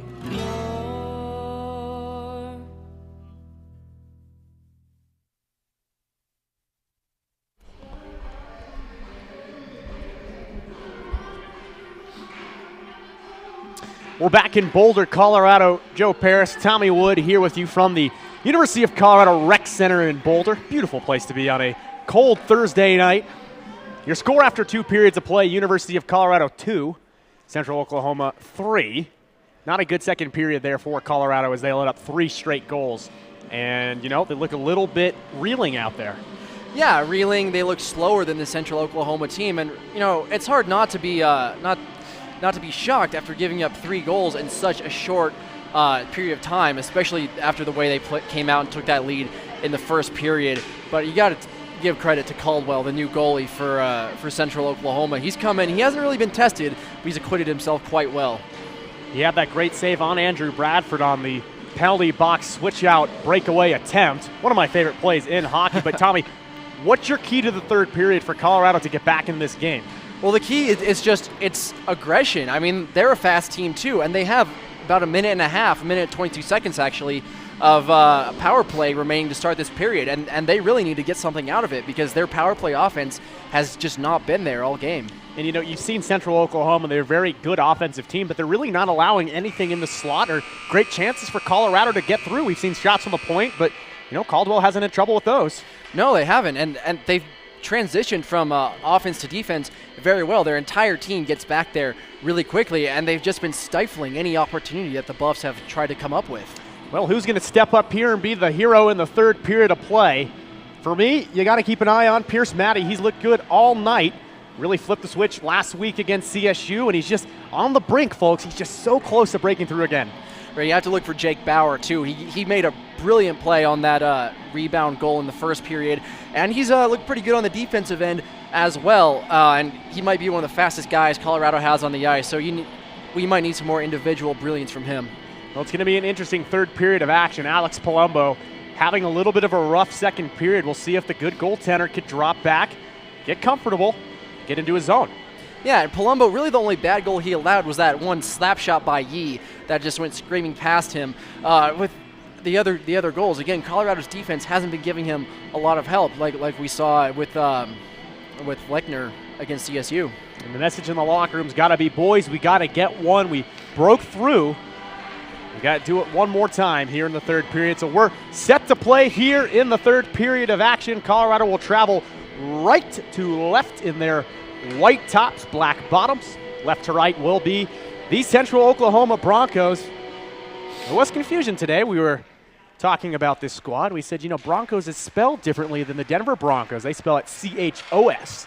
I've never seen that spelled with an H. I'm not quite sure where that comes from because that's not how you that's just an improper spelling, even if you're talking about the horse. I don't know. Bronchos. It's Gruber. Gruber behind the net. Skating with it. Defers over to Dice. Dice will handle with it. Comes in front now to Nightenbach. Nightenbach will glide one towards the net. It was gloved out of the air by Caldwell. It'll be sent down the length of the ice. So Colorado is on the power play to start this third period for another 49 seconds. Trevor Yee sitting in the box. He got 2 minutes, the latter half of that second period. Bus will draw something up here. It's Hefter. Hefter through the neutral zone. He'll drop it back to Nightenbach. Nightenbach will hit Matty waiting up for it at the blue line. Slipped over the blue line at the last second. And they're going to call that one offsides. I guess Gruber deflected it in the air over the blue line. Referee standing right there had a good look at it, so take his word. Yeah, that's one of the third very close offsides call that's gone against Colorado so far this game. Just underway here in the third period of play. 33 seconds remaining on the man advantage for Colorado. They trail by a goal. It's been a tale of 2 periods. Buffs jumped out on top 2-0 in the first. UCO responded 3 straight goals in the second. But it's not a game of halves. It's a game of 3 periods. It's a game of thirds. It's not football or as basketball as Tommy wishes it was. It will be tomorrow. It's almost ski season. 21 seconds remaining on the man advantage. It's Kardash. Kardash has got some speed. He'll bring it in. He'll muscle off a man. He's free at the circle. Fires one. Saved by Caldwell. Rebound comes free to Bauer. Lands free in the slot. It's going to be Kardash again.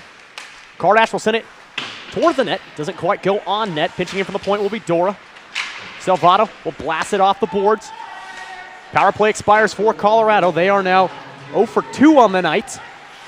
Salvato sends it cross ice. Dora out of position, still pinches it in over to Jarman. Dora again, trickles back to the blue line and sends it forward. Picked up though by Kressner. Kressner will send it across the ice to Wyatt. Wyatt will slap it on net from the blue line. Palumbo will glove it out of the air and drop it there to Dora. Dora ridden up behind the boards by Trevor Yee. Poked forward. Nightenbach trying to get it out of that zone. Kept in though by the Broncos. Nightenbach will skate back with it now.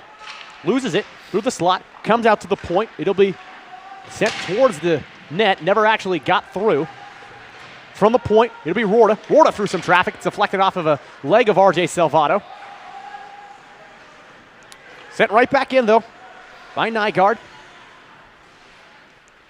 Colorado will set up behind their own net. 17:39 remaining here in the third. Number 1, Central Oklahoma against your Colorado Buffaloes. They're 21 in the nation. Of course, this is the second time this year the Buffaloes have taken on the number 1 ranked team. They lost to Arizona State, who was then ranked number 1, 2-1 in overtime. Central Oklahoma claimed the top spot after they beat Arizona State 7-4. But again, this is the second time that Colorado has played a number 1 team very close. And what do both of those teams have in common? They're WCHL conference members. You know, I wasn't the first one to say this, so I'm not going to take credit. But really, the WCHL is the SEC of the ACHA. And I know there's probably someone sitting at home that says, no. Pokes free. It's going to be a 2-on-1. It's Dooley. Dooley from the left circle. His pass blocked at first by Kardash. Second opportunity went wide into the corner. Good job there by the defenseman, Eric Kardash, getting down. That one rings high off the post. I don't even think Palumbo saw that one. Called it the extra team member. Goalie's best friend. Batted off in front of the Colorado bench. Coming after it will be Polanchik. He's been quiet here tonight, but he's always got that opportunity. Always gets one. See if he can convert it here tonight, if he gets it. Kardash handles through the slot. He's had a real strong game this evening. It's Bradford in the corner. Bradford to Dietz. Dietz pushes it over to Bradford again. Bradford will be tied up behind the net. That'll be Grauer. Bradford taken down from behind. Almost threw a tripping call. Referee points over at Dietz and said, that was your guy. Almost sold it. Wonder if he takes acting classes. Yeah, I thought one might be coming there. I thought the ref might buy it, but that was pretty clearly Dietz's skate that sent Bradford to the ice. That's an icing call. Trying to sneak off the bench. Looks like it was Brandon Formosa. Formosa tried to get off. Referee caught him. Yep, Says, you can't do that when you ice the puck. Get back on the ice, young man. 16-17 remaining in the third. 3-2 game in favor of the Broncos. It's Thursday night hockey in Boulder. Joe Paris alongside Tommy Wood. And I'm not quite sure he's going to take the face off there. Okay, there we go. Grauer was thrown out at the last second. Colorado won the draw, but it will be Grauer who will gain the zone. Grauer will be surrounded by 2 white jerseys. Pushed up against the boards over there. As you can see, they've got the little bit of the glass on the half side. Not really sure. I don't think it was meant for photo. We've got a lot of questions about that. Yeah, we're still pretty unclear about that one. But, Joe, this Central Oklahoma team, they just play with a fluidity on offense that is lacking from Colorado. They've been fun to watch. And They watching really some of have. their games, I watched the game that they played against Lindenwood earlier today online, and they're just fun to watch. They really are. Good hockey, really good hockey from these guys. And you see why they are the number 1 team. I mean, you could say bus leg, you could say slow start, but they responded in the second period. And we're seeing in the third period that they are a very good hockey team. Yeah, and regardless of what kind of cupcakes you pad your schedule with, you know, they've beaten everyone that they've taken the ice against, and they've been out skating Colorado for 2 1/4 periods so far. I mean, they scored 7 goals against Arizona State, who's got great goaltending. Dice brings it into the circle. He fires one and a save there by Caldwell. Dice frustrated that he couldn't put that one a little higher. I think he was aiming for a little bit different of a geometry angle. He sends that one right into the chest of Caldwell. You know, I can't tell from here what it is, but Caldwell's got a very fancy-looking mask. I know it says UCO on the top, but I think it's just a Bronco on the side. It's a weird-looking Bronco, though. It's cool. I Yeah. like that. That's interesting. Face off on the left circle. It's Bauer in there. He'll face off against Rivera. Jarman off the face-off sends one high above the net. He wants that one back. Yeah, he had a Salvato chance in the there. corner. He had a chance Salvato. there, Tom. Sorry, Joe. Oh, that one goes off the post. It's free in the slot. And we're going to have some pushing and shoving after the play. Dorowa sent one through. It skipped past the goaltender Caldwell, hit the post, went right back in between his leg from behind him. Caldwell didn't know where it was. And we just talked about on the other end that the post can be your best friend. And you give that one a centimeter to the right, and that one might have trickled home. Yeah, and then we saw Jar mixing it up there with Michael Rivera. Bauer will wrap him up on the faceoff. Salvato off the draw will send one off the leg of Chad Rorda. Dora from the point sends another one through, and that one almost found its way home. Caldwell doing a good job to steer that one to the left. Sent out to center ice. Colorado, though, showing some life. Jarman will backhand it off the boards and will come into the corner. Chasing after it will be Rorda. Rorda will try to send it out of the zone, and he will. And Colorado just hasn't gotten looks like this really all game. They got 3 solid scoring chances there in a row. And, you know, now it's just on them to capitalize. Salvato will backhand it into the zone. It'll be Nygaard who will flip it out for the Broncos. First one there was Trevor Yee. We've got a whistle that'll blow this play dead. Not sure what this is about. Is it a hand pass? I missed that one. I totally missed that one. I didn't see that either. They're not sending anyone to the box. Well, I think it was a hand pass because the faceoff's coming all the way back into the UCO zone. 14-27. That's a 2, not a 3. 14-27 remaining in the third. Buffs need a goal as they trail by 1. It's Dietz. Dietz along the goal line. Sends it out to the point. It'll be Kane. Kane will bounce it into the corner. That's Bradford. Bradford down there. Met by Nygaard. Sent out to the point. Kane doing a good job to stay in front of it. Miss it on the stick attempt, but used his body to keep it in the zone. Kardash goes down in his own zone. Dangerous play there. Kane couldn't clear the zone. Kardash, who has recovered, has got it now. He'll throw it off the glass. Kept in, though, at the point. Wellman. To the point to Prigge. Prigge throws it on net. Deflected in front. He shoots, and that one goes just wide. He had the whole net wide open, and Palumbo beat, but he just couldn't find the twine on that one. Lucky break for Colorado. Wow, I thought that was a goal. So did Central Oklahoma. Other players started celebrating. Oh, extremely fortunate there for Palumbo. Wellman in, backhand, saved there by Palumbo. Comes behind the net now. Kardash, who's been the workhorse here tonight, tries to get it out. He can't. Wellman will send one in from the point. Deflected away. That's Daughtry. Daughtry along the boards, sends it into the corner. Kane will try to work a man over and get the puck free. Jumps free into the slot. Skates. Backhand, he scores. Palumbo had no idea where the puck was on that one. And it'll be shuffled home by the Broncos. They'll double up Colorado now, 4-2 with 13-11 remaining in the third. Tommy, I couldn't tell from our angle who got that one.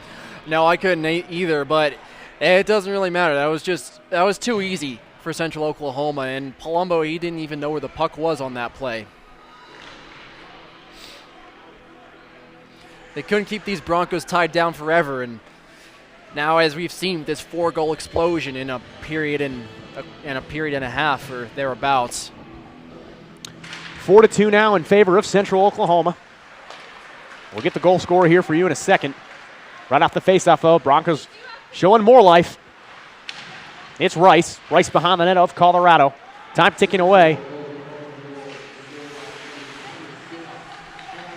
I heard, I think it's 26, Travis Wellman who got the goal on that one. We'll give it to Wellman. It's Nightenbach, though. He takes a collision there at the blue line and goes down. Have confirmed it was Travis Wellman, the goal scorer. That'll be 6th goal of the season for Wellman. 16 points on the year for him. He's good for a point a game. Yeah, most of these Central Oklahoma guys are good for 3 points a game. Deflection, we'll see the puck roll all the way down. Palumbo will come out of his net to play it against the glass. He'll come out to center ice. It'll be Meyer. Meyer plays it through the zone to Formosa. Formosa will send it in, try to get it on net. Palumbo dove at it, missed that one. Behind the net now to Hefter. 12-10 remaining in the third. Buffs trail by 2 goals. Huge collision on the far side is going to draw a penalty. Dora left his feet, and I think he's going to get a charging penalty. Maybe not, just a trip. He did leave his feet to deliver the check, which could have been a charge, but they're going to get him on the trip. Yeah, like it's only a trip, only a 2-minute penalty there. But yeah, down 2 goals. You want to think that Colorado still has a chance, but the last thing they need is is to be shorthanded again. 5th opportunity on the night for Central Oklahoma. They've got 1 power play goal to account for. It was back in the second period. Colorado needs to stop them here, though, if they want to stay alive. They're hanging on by a thread. Yeah, if that. Credit, though, to the Broncos. They did not bury their heads after that first period. They came out flying in the second and third. So Dora in the box. Dora on the year. That'll be his 28th penalty minute. He's approaching the half-hour mark. I will say, though, Jake Daughtry, he's got 63 penalties in minutes this year. He spent more than a full hour in the bin this year. Granted, they have played more games in Colorado. They played 17. Colorado only played 13 so far this year. Well, I guess Dora's got some time to make up, right? Yeah, that's right. He does lead Colorado in penalty minutes, though, now with it'll be his 28th minutes of the season. It's Rivera. Rivera will send it over to the right side to Grauer. Grauer at the circle. Handles around Hefter. That's a move he probably picked up from a video game. What a good one there. Sent through the slot looking for Grauer. Couldn't quite connect. Nightenbach battling down there in the trenches. Sent back to Hefter. 52 seconds remaining on the man advantage for the Broncos. 10:50 remaining in the third period. 4-2 game. We're live in Boulder. Comes out to the point. It's Kressner. Kressner walks the line, fakes it, takes it, sends it wide. It was deflected off the stick of Wellman, I believe, at the last second. It's Kressner again, though. Defers to his left. Walking in, sending it to the circle. Comes out to Grauer. Grauer from his knees will try to play it back. Bauer will now take it for Colorado, and Bauer's going to have a break here. Bauer brings it in, and it's poke checked at the last second there by Caldwell. It was Grauer chasing Bauer. That was Kressner who poked the puck away from behind, and he really saved the chance for Bauer right there. But what a play by Gruber to make that check in the defensive zone, breaking up what would have been a wide open shot for Central Oklahoma. Doors out of the box. We're back to full strength. Taking his place will be Scott Folden. 9:50 remaining in the third. Puck deep in the corner. Kardash and Kane working for Colorado. Kane has no stick, and he almost won the puck down there anyway. Use what you've got. Played against the boards. Folden will whack at it. It'll come all the way down. Bad change for Colorado. Formosa couldn't take advantage of it as he misplayed it off his stick. Dietz is put on his butt from a flying arm from Gavin Hull. It's Bradford now. Bradford gains over the zone offsides. I guess they're going to say Dietz was offsides. 9:17 remaining in this one. And Tommy, Colorado needs to get one and get one quick. Yeah, they really do. I mean, no better time than now. They really needed one at that power play that they had to start the period.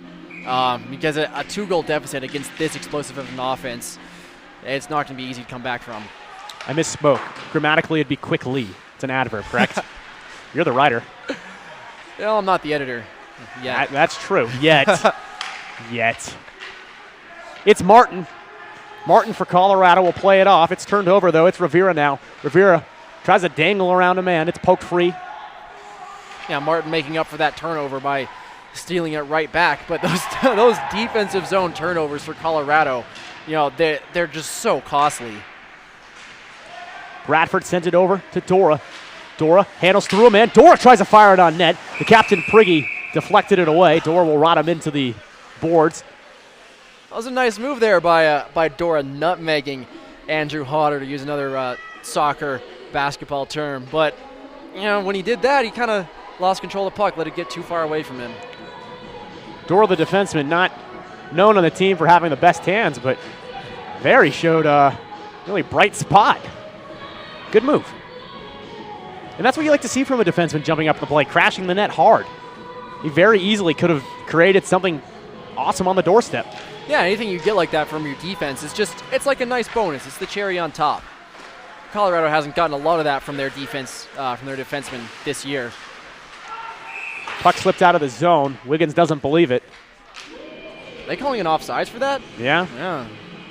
I don't know about that one either. I didn't think the puck ever crossed the blue line. We need to get some kind of like laser technology down there. Right? We can afford that. Yeah, Can't we need instant replay review for these refs. Could have used that last week, huh? Oh, yeah. I actually was told by Twitter user Fishbert that Liberty University actually used video replay. So I'm not sure what Fishbert was referring to, but he commented to us on Twitter last Thursday night that Liberty University out of Virginia has called a little jive on top of the puck, that they used video review. So I'm not sure the accuracy about that, but I thought I'd float that out there. Yeah, I'm not sure. I'm not sure if they would be the only team in the ACHA using video review. But I'll tell you what, we sure could have used it last week against CSU, although we were told that the goal in question was actually a goal. We were told another questionable goal might have actually not gone home. So, you win some, you lose some. Yeah. 8 minutes even remaining in the third. 2-goal deficit for Colorado. It's Matty now. Matty sends it over to Dice. Dice has got some speed. Can't handle around the defender Nygaard, though. And it'll be Dooley now. Dooley battling with Gruber. Gruber will give him a little bit of a shove. Gets one back right in front of the referee. Says, what? Long ice pass intended for Bauer at the blue line. He'll come into the corner now where he'll be met by Nygaard. Nygaard will chop at it. We'll see the puck go all the way over to the other side. Hurley Kane is put on his backside. Good check there from Rorda. And Joe, Central Oklahoma is so fast that when Colorado's defensemen come up into the offensive zone, if Colorado turns it over up there, their defensemen have really struggled getting back in time to stop these speedy Central Oklahoma attacks. Sent through the slot to Rice. Rice has got it. He'll bring it down low behind the net now.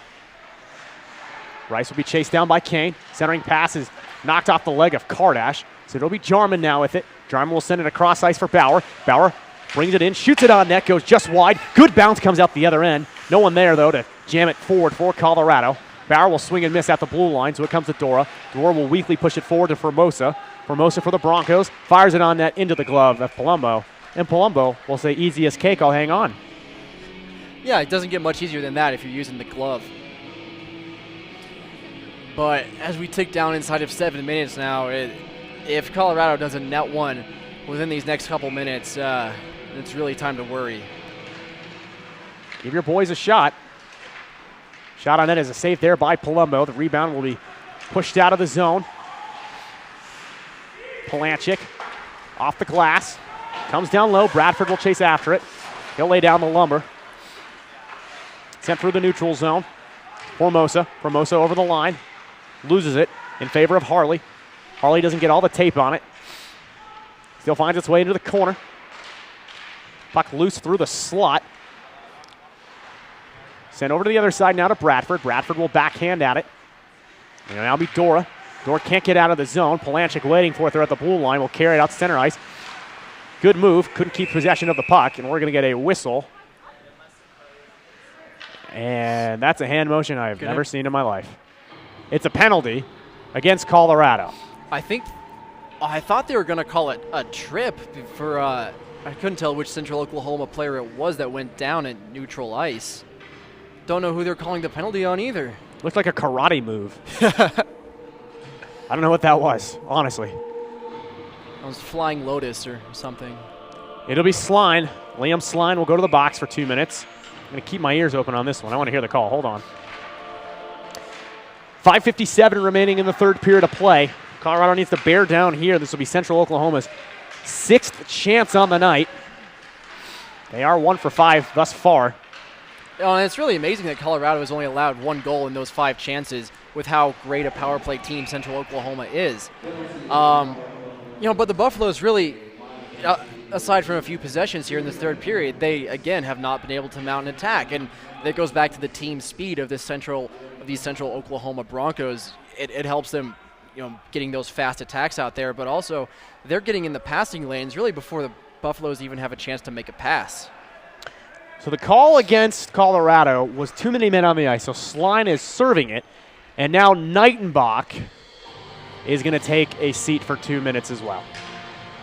So 5-on-3 for 1:41. That's a lot of time for this powerful Central Oklahoma squad. This will be their 7th opportunity on the night. I know we've said it, but they convert on exactly a third of their attempts. I mean, again, this great Colorado penalty kill, 91.4%. It's going to be a little lesser now, but they've done a great job of keeping this Central Oklahoma power play on lock. But God, a 5-on-3. Kressner, Grauer. Kressner again through the slot. Opportunity knocked away. Kept it at the point, though. Minute 09 remaining on the 5-on-3. Kressner, Grauer in the corner now. Shot on net. Saved there by Palumbo. Rebound right off the feet of Dora. Dora will take it to the corner. Crafty move there. Got it to the corner. You don't even have to control it. But the Broncos have got it back. Fired on net. Deflected off of the body of Dora. And Dora will send it down the length of the ice, holding his leg a little bit there. I think he might have taken a little bit of a stick on the follow-through.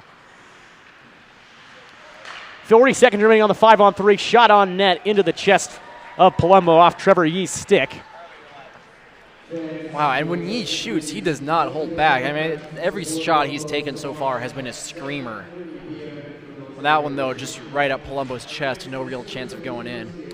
4:36 remaining in the third period of play. 4-2 score from Boulder, Colorado. That one's in favor of University of Central Oklahoma. We'll see the Sooners tomorrow and Saturday. Tomorrow night will be military night. Join us at the Rec Center. We're going to have a lot of awesome festivities promoting and thanking America's veterans and active service members. Of course, Tuesday was Veterans Day here in the United States. And I also know there's a Canadian service holiday. I think it might have been Tuesday as well. And Colorado will be wearing some very fly camo jerseys tomorrow night. You can check them out on the episode of Coach's Show from 2 weeks ago. And those jerseys, there will be a silent auction during the game where you can bid on the game-worn jerseys of your Colorado Buffaloes. 9 seconds remaining on the 5-on-3. 4:07 remaining in the third. Face-off will be at the right dot.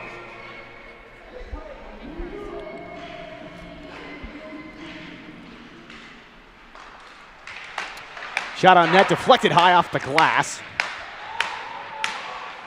Sent forward.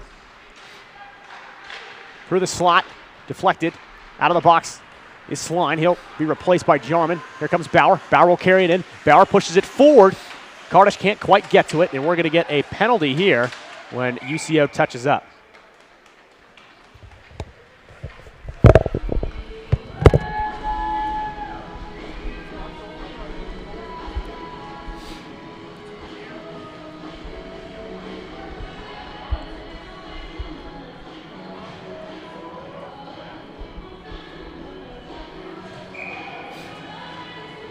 And we'll get the penalty for you from Central Oklahoma as soon as we hear the number. But it'll be a 4-on-4 for the next 3 seconds. Then Colorado will have 1:57 of 5-on-4 advantage here with 3:42 left in this game. And if the Buffs don't get something on this power play coming up, yeah, you got to think that this game's over. Down to Palumbo, and he'll send it behind the net. So Colorado will get a power play here. They've got another 1:43. The penalty went to Brandon Formosa. The Buffs were to do anything now. They've got to. They've got to do something now. This is really their last chance. But even with 4 men on the ice, Central Oklahoma is just a faster team, and they've been, as I've said, they've been playing in the passing lanes for Colorado. And really, any time Colorado's trying to pass, Central Oklahoma is there before Colorado can even let the puck go. Dice pushes it into the corner. Matty now. Matty will handle it out to the point to Knightenbach. Knightenbach cross ice to Hefter. Hefter to Gruber. Gruber will fire one on net. It will be deflected away by Caldwell. Knightenbach will send it in behind the net. Slips past the stick of Dice, so Gruber will swing at it. He'll get it to Dice. Dice in the corner, battling with Nygaard. Send it to Gruber. Gruber looking out to the point. Loses it in his feet. Nygaard wraps it up. Dice gets it out of the corner, tries to send it cross ice, but it'll be Trevor Yee who will send it down the length. 37 seconds remaining on the opportunity for Colorado. 2:16 remaining in the third. 2-goal deficit. Can Colorado cook up some Thursday night magic? Silvato through to Bauer. Bauer pushed off the puck from behind. Jarman has it at his feet. Can't push it through. And it'll be Sam Rice who will send it out now to Daniel Skold. Skold handles around Silvato at the blue line. He'll fire one on net, shorthanded. Rebound, loose, still in the slot. Dora kicked at it. Shot on net is saved there by Palumbo, and he'll hang on. 6 seconds remaining on the advantage for Colorado. Not looking good for the Buffs. No, and I'm wondering if you even think about pulling Palumbo at this point with a 2-goal deficit. I mean, with this Central Oklahoma offense, even if you have that extra attacker, with how poorly Colorado has been offensively all game, I don't even think it would make much of a difference. Minute 48 remaining in regulation. We'll see if Coach Nightenbach will send Palumbo to the bench. The colloquial book would say no. We're back to even strength. Minute 38 remaining now. Sent out to center ice. Dorr will get there first. He has to wait for his teammates to get on sides. They do. But Broncos have the puck now. Sent down to Grauer. Against the glass. Dice will swing at it. Minute 19 remaining now in regulation. Poked at. Dora can't quite get to it. It's Dooley now. Dooley sent it in the direction of Sam Rice. Rice wasn't looking, though. Against the glass, pushed into the corner. Minute 05 remaining. Dora's got it in his own zone. Looks for a long ice pass. It'll slip through everything and find the stick of Cyril Meyer. Meyer will dump it in, so Kardash will get another chance at it here. 55 seconds and counting. We'll keep an eye on Palumbo. Tommy, I put you in charge of that. You're in charge of watching Palumbo. Gruber's got it at his own blue line. Ducks a check. Well, he ducked it the first time, didn't get out of it the second time. That's a pretty big hit he took there against the boards. Broncos will send it out to center ice. They know it's academic at this point. 34 seconds and counting. Dice will send it back to Nightenbach. Hefter through the neutral zone, looking at Maddie. Find his way to Kressner. Kressner will skate back, eat some more time. 20 seconds remaining in this one. Pushed forward to Wyatt. Wyatt met there by Dice. Maddie looking to get something going here. He's got 12 seconds. Big collision on the near side. Down goes Dice. Slow to get up. As the puck's carried along the far side boards, it'll be dumped in by Trevor Yee. And the clock will expire on Thursday night's hockey matchup here from Boulder.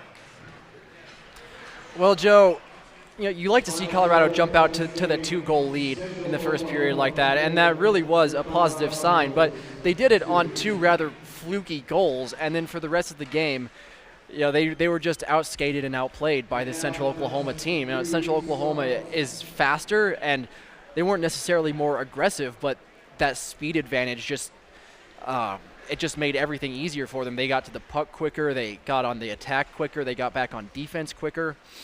And Colorado, they never really played cohesively as a team. Central Oklahoma never really gave them that chance. Jake Bauer will lead the handshake line for Colorado. He had a goal back in the first period. It was a beauty. Great individual effort from Bauer. He continues to lead this team in goals and points. Team shaking hands because this will be the only game they'll play in Boulder this year.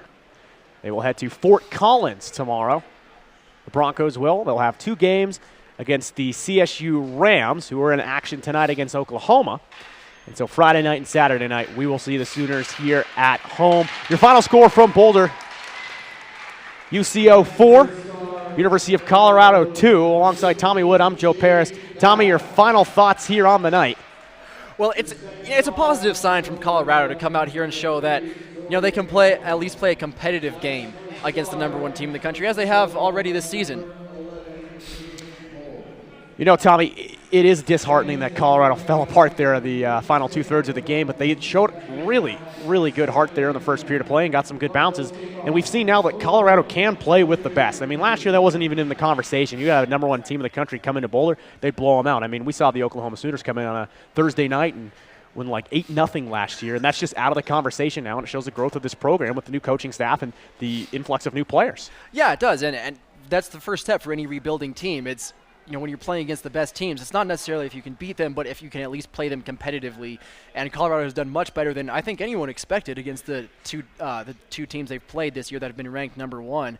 But it's a process, and next it's going to be, well, maybe can we win these games? Can we match the speed of a team like Central Oklahoma? Can we sneak it past the goaltenders of a strong defensive team like Arizona State? And the effort tonight wasn't without, a lot of just bounces that were close, and Colorado just couldn't quite get the puck. There's They one bounced off it the away. post. There was one off the post. They had a really soft goal on Palumbo. But tomorrow night against Oklahoma, if you're Colorado, if you're head coach Jeff Nightenbach, what do you say to your boys in the room tonight? Well, I say you lost to the better team because that's the truth. And it's what Colorado expected. It's what really I think everyone in the rec center expected. But I don't think many people expected them to lose by only 2 goals.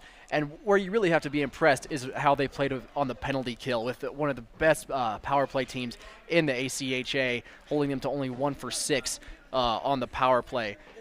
That's a pretty good sign. And special teams continues to be a bright spot for Colorado, as well as Jake Bauer. And we had Jake on the coaches show last night, and he's a fun guy to be around, but he's electric to watch out there on the ice. And he really was one of the guys out there for Colorado leading the charge there in the first period, and it tapered off for most of the team, but Jake was out there all 3 periods really playing his best. Yeah, Jake Bauer, he probably had the best game of any Buffalo tonight. That first goal was just a great individual effort with the first shot and then getting his own rebound and putting it home. But defensively, he was very solid, and he's really the only player on this Buffalo team who consistently matched the speed of Central Oklahoma. Well, that's all we've got for you here tonight. Make sure to tune in tomorrow. We've got a 7:30 scheduled puck drop, so we'll start the pregame show at 7:25. I'll be joined by Derek Kessinger, formerly with the Denver Cutthroats. They're now defunct, but Derek did the commentary for the Cutthroats radio, so he'll be joining me. He's a CU alum. But Tommy, thanks for joining me here tonight. He'll be off to do Colorado basketball tomorrow against Drexel. That'll be a fun one down at the Coors Event Center. They changed the tip-off time on that one. They did, 6 p.m. for that one. The Buffs are going to be taking on the Drexel Dragons. Be there for the season opener. It's going to be a great one. Or be here on military night, here. Tommy. We're going to have a lot of fun here tomorrow in Boulder, so if you're in town, come down to the rec. We're expecting a big crowd. We're going to have a lot of festivities honoring America's servicemen and women. We're going to have a great silent auction with those great camo jerseys. I'm using the word great a lot. Because those are some pretty great jerseys, Joe. They are really, really fly. Well, alongside Tommy Wood, I'm Joe Parrish. Join us tomorrow night, 7:25 tentatively. Make sure to stay plugged into Twitter and Facebook at CU Buffs Hockey. Shout out to our entire crew here tonight. Kaylee Bryce, who is running the Twitter sphere for us, also updating Facebook. Bella Manning on graphics here tonight. Cyrus Allen and Carly Silliman, both on cameras, doing a lovely job. And you know who he is, Zach Rosenfeld, our director. Best in the biz, right? Oh, Look at that smile the off tippy top. camera. Look at the smile. You can't see the smile, but we can. It's the best birthday gift I could have given him. Well, that's all we've got, folks. Your final score here from Boulder, UCO 4, CU 2. Join us tomorrow, 7:25. Tommy, thanks for joining us. Folks, have a good evening, and if you're in Boulder, drive safe. It is very slippery out there. Very slippery. I'm not convinced this town owns a snowplow. I don't know. Tune in next time on CU Buffs Hockey to find out if the city of Boulder has a snowplow. Alongside Tommy, I'm Joe. Thanks for joining us, and good night.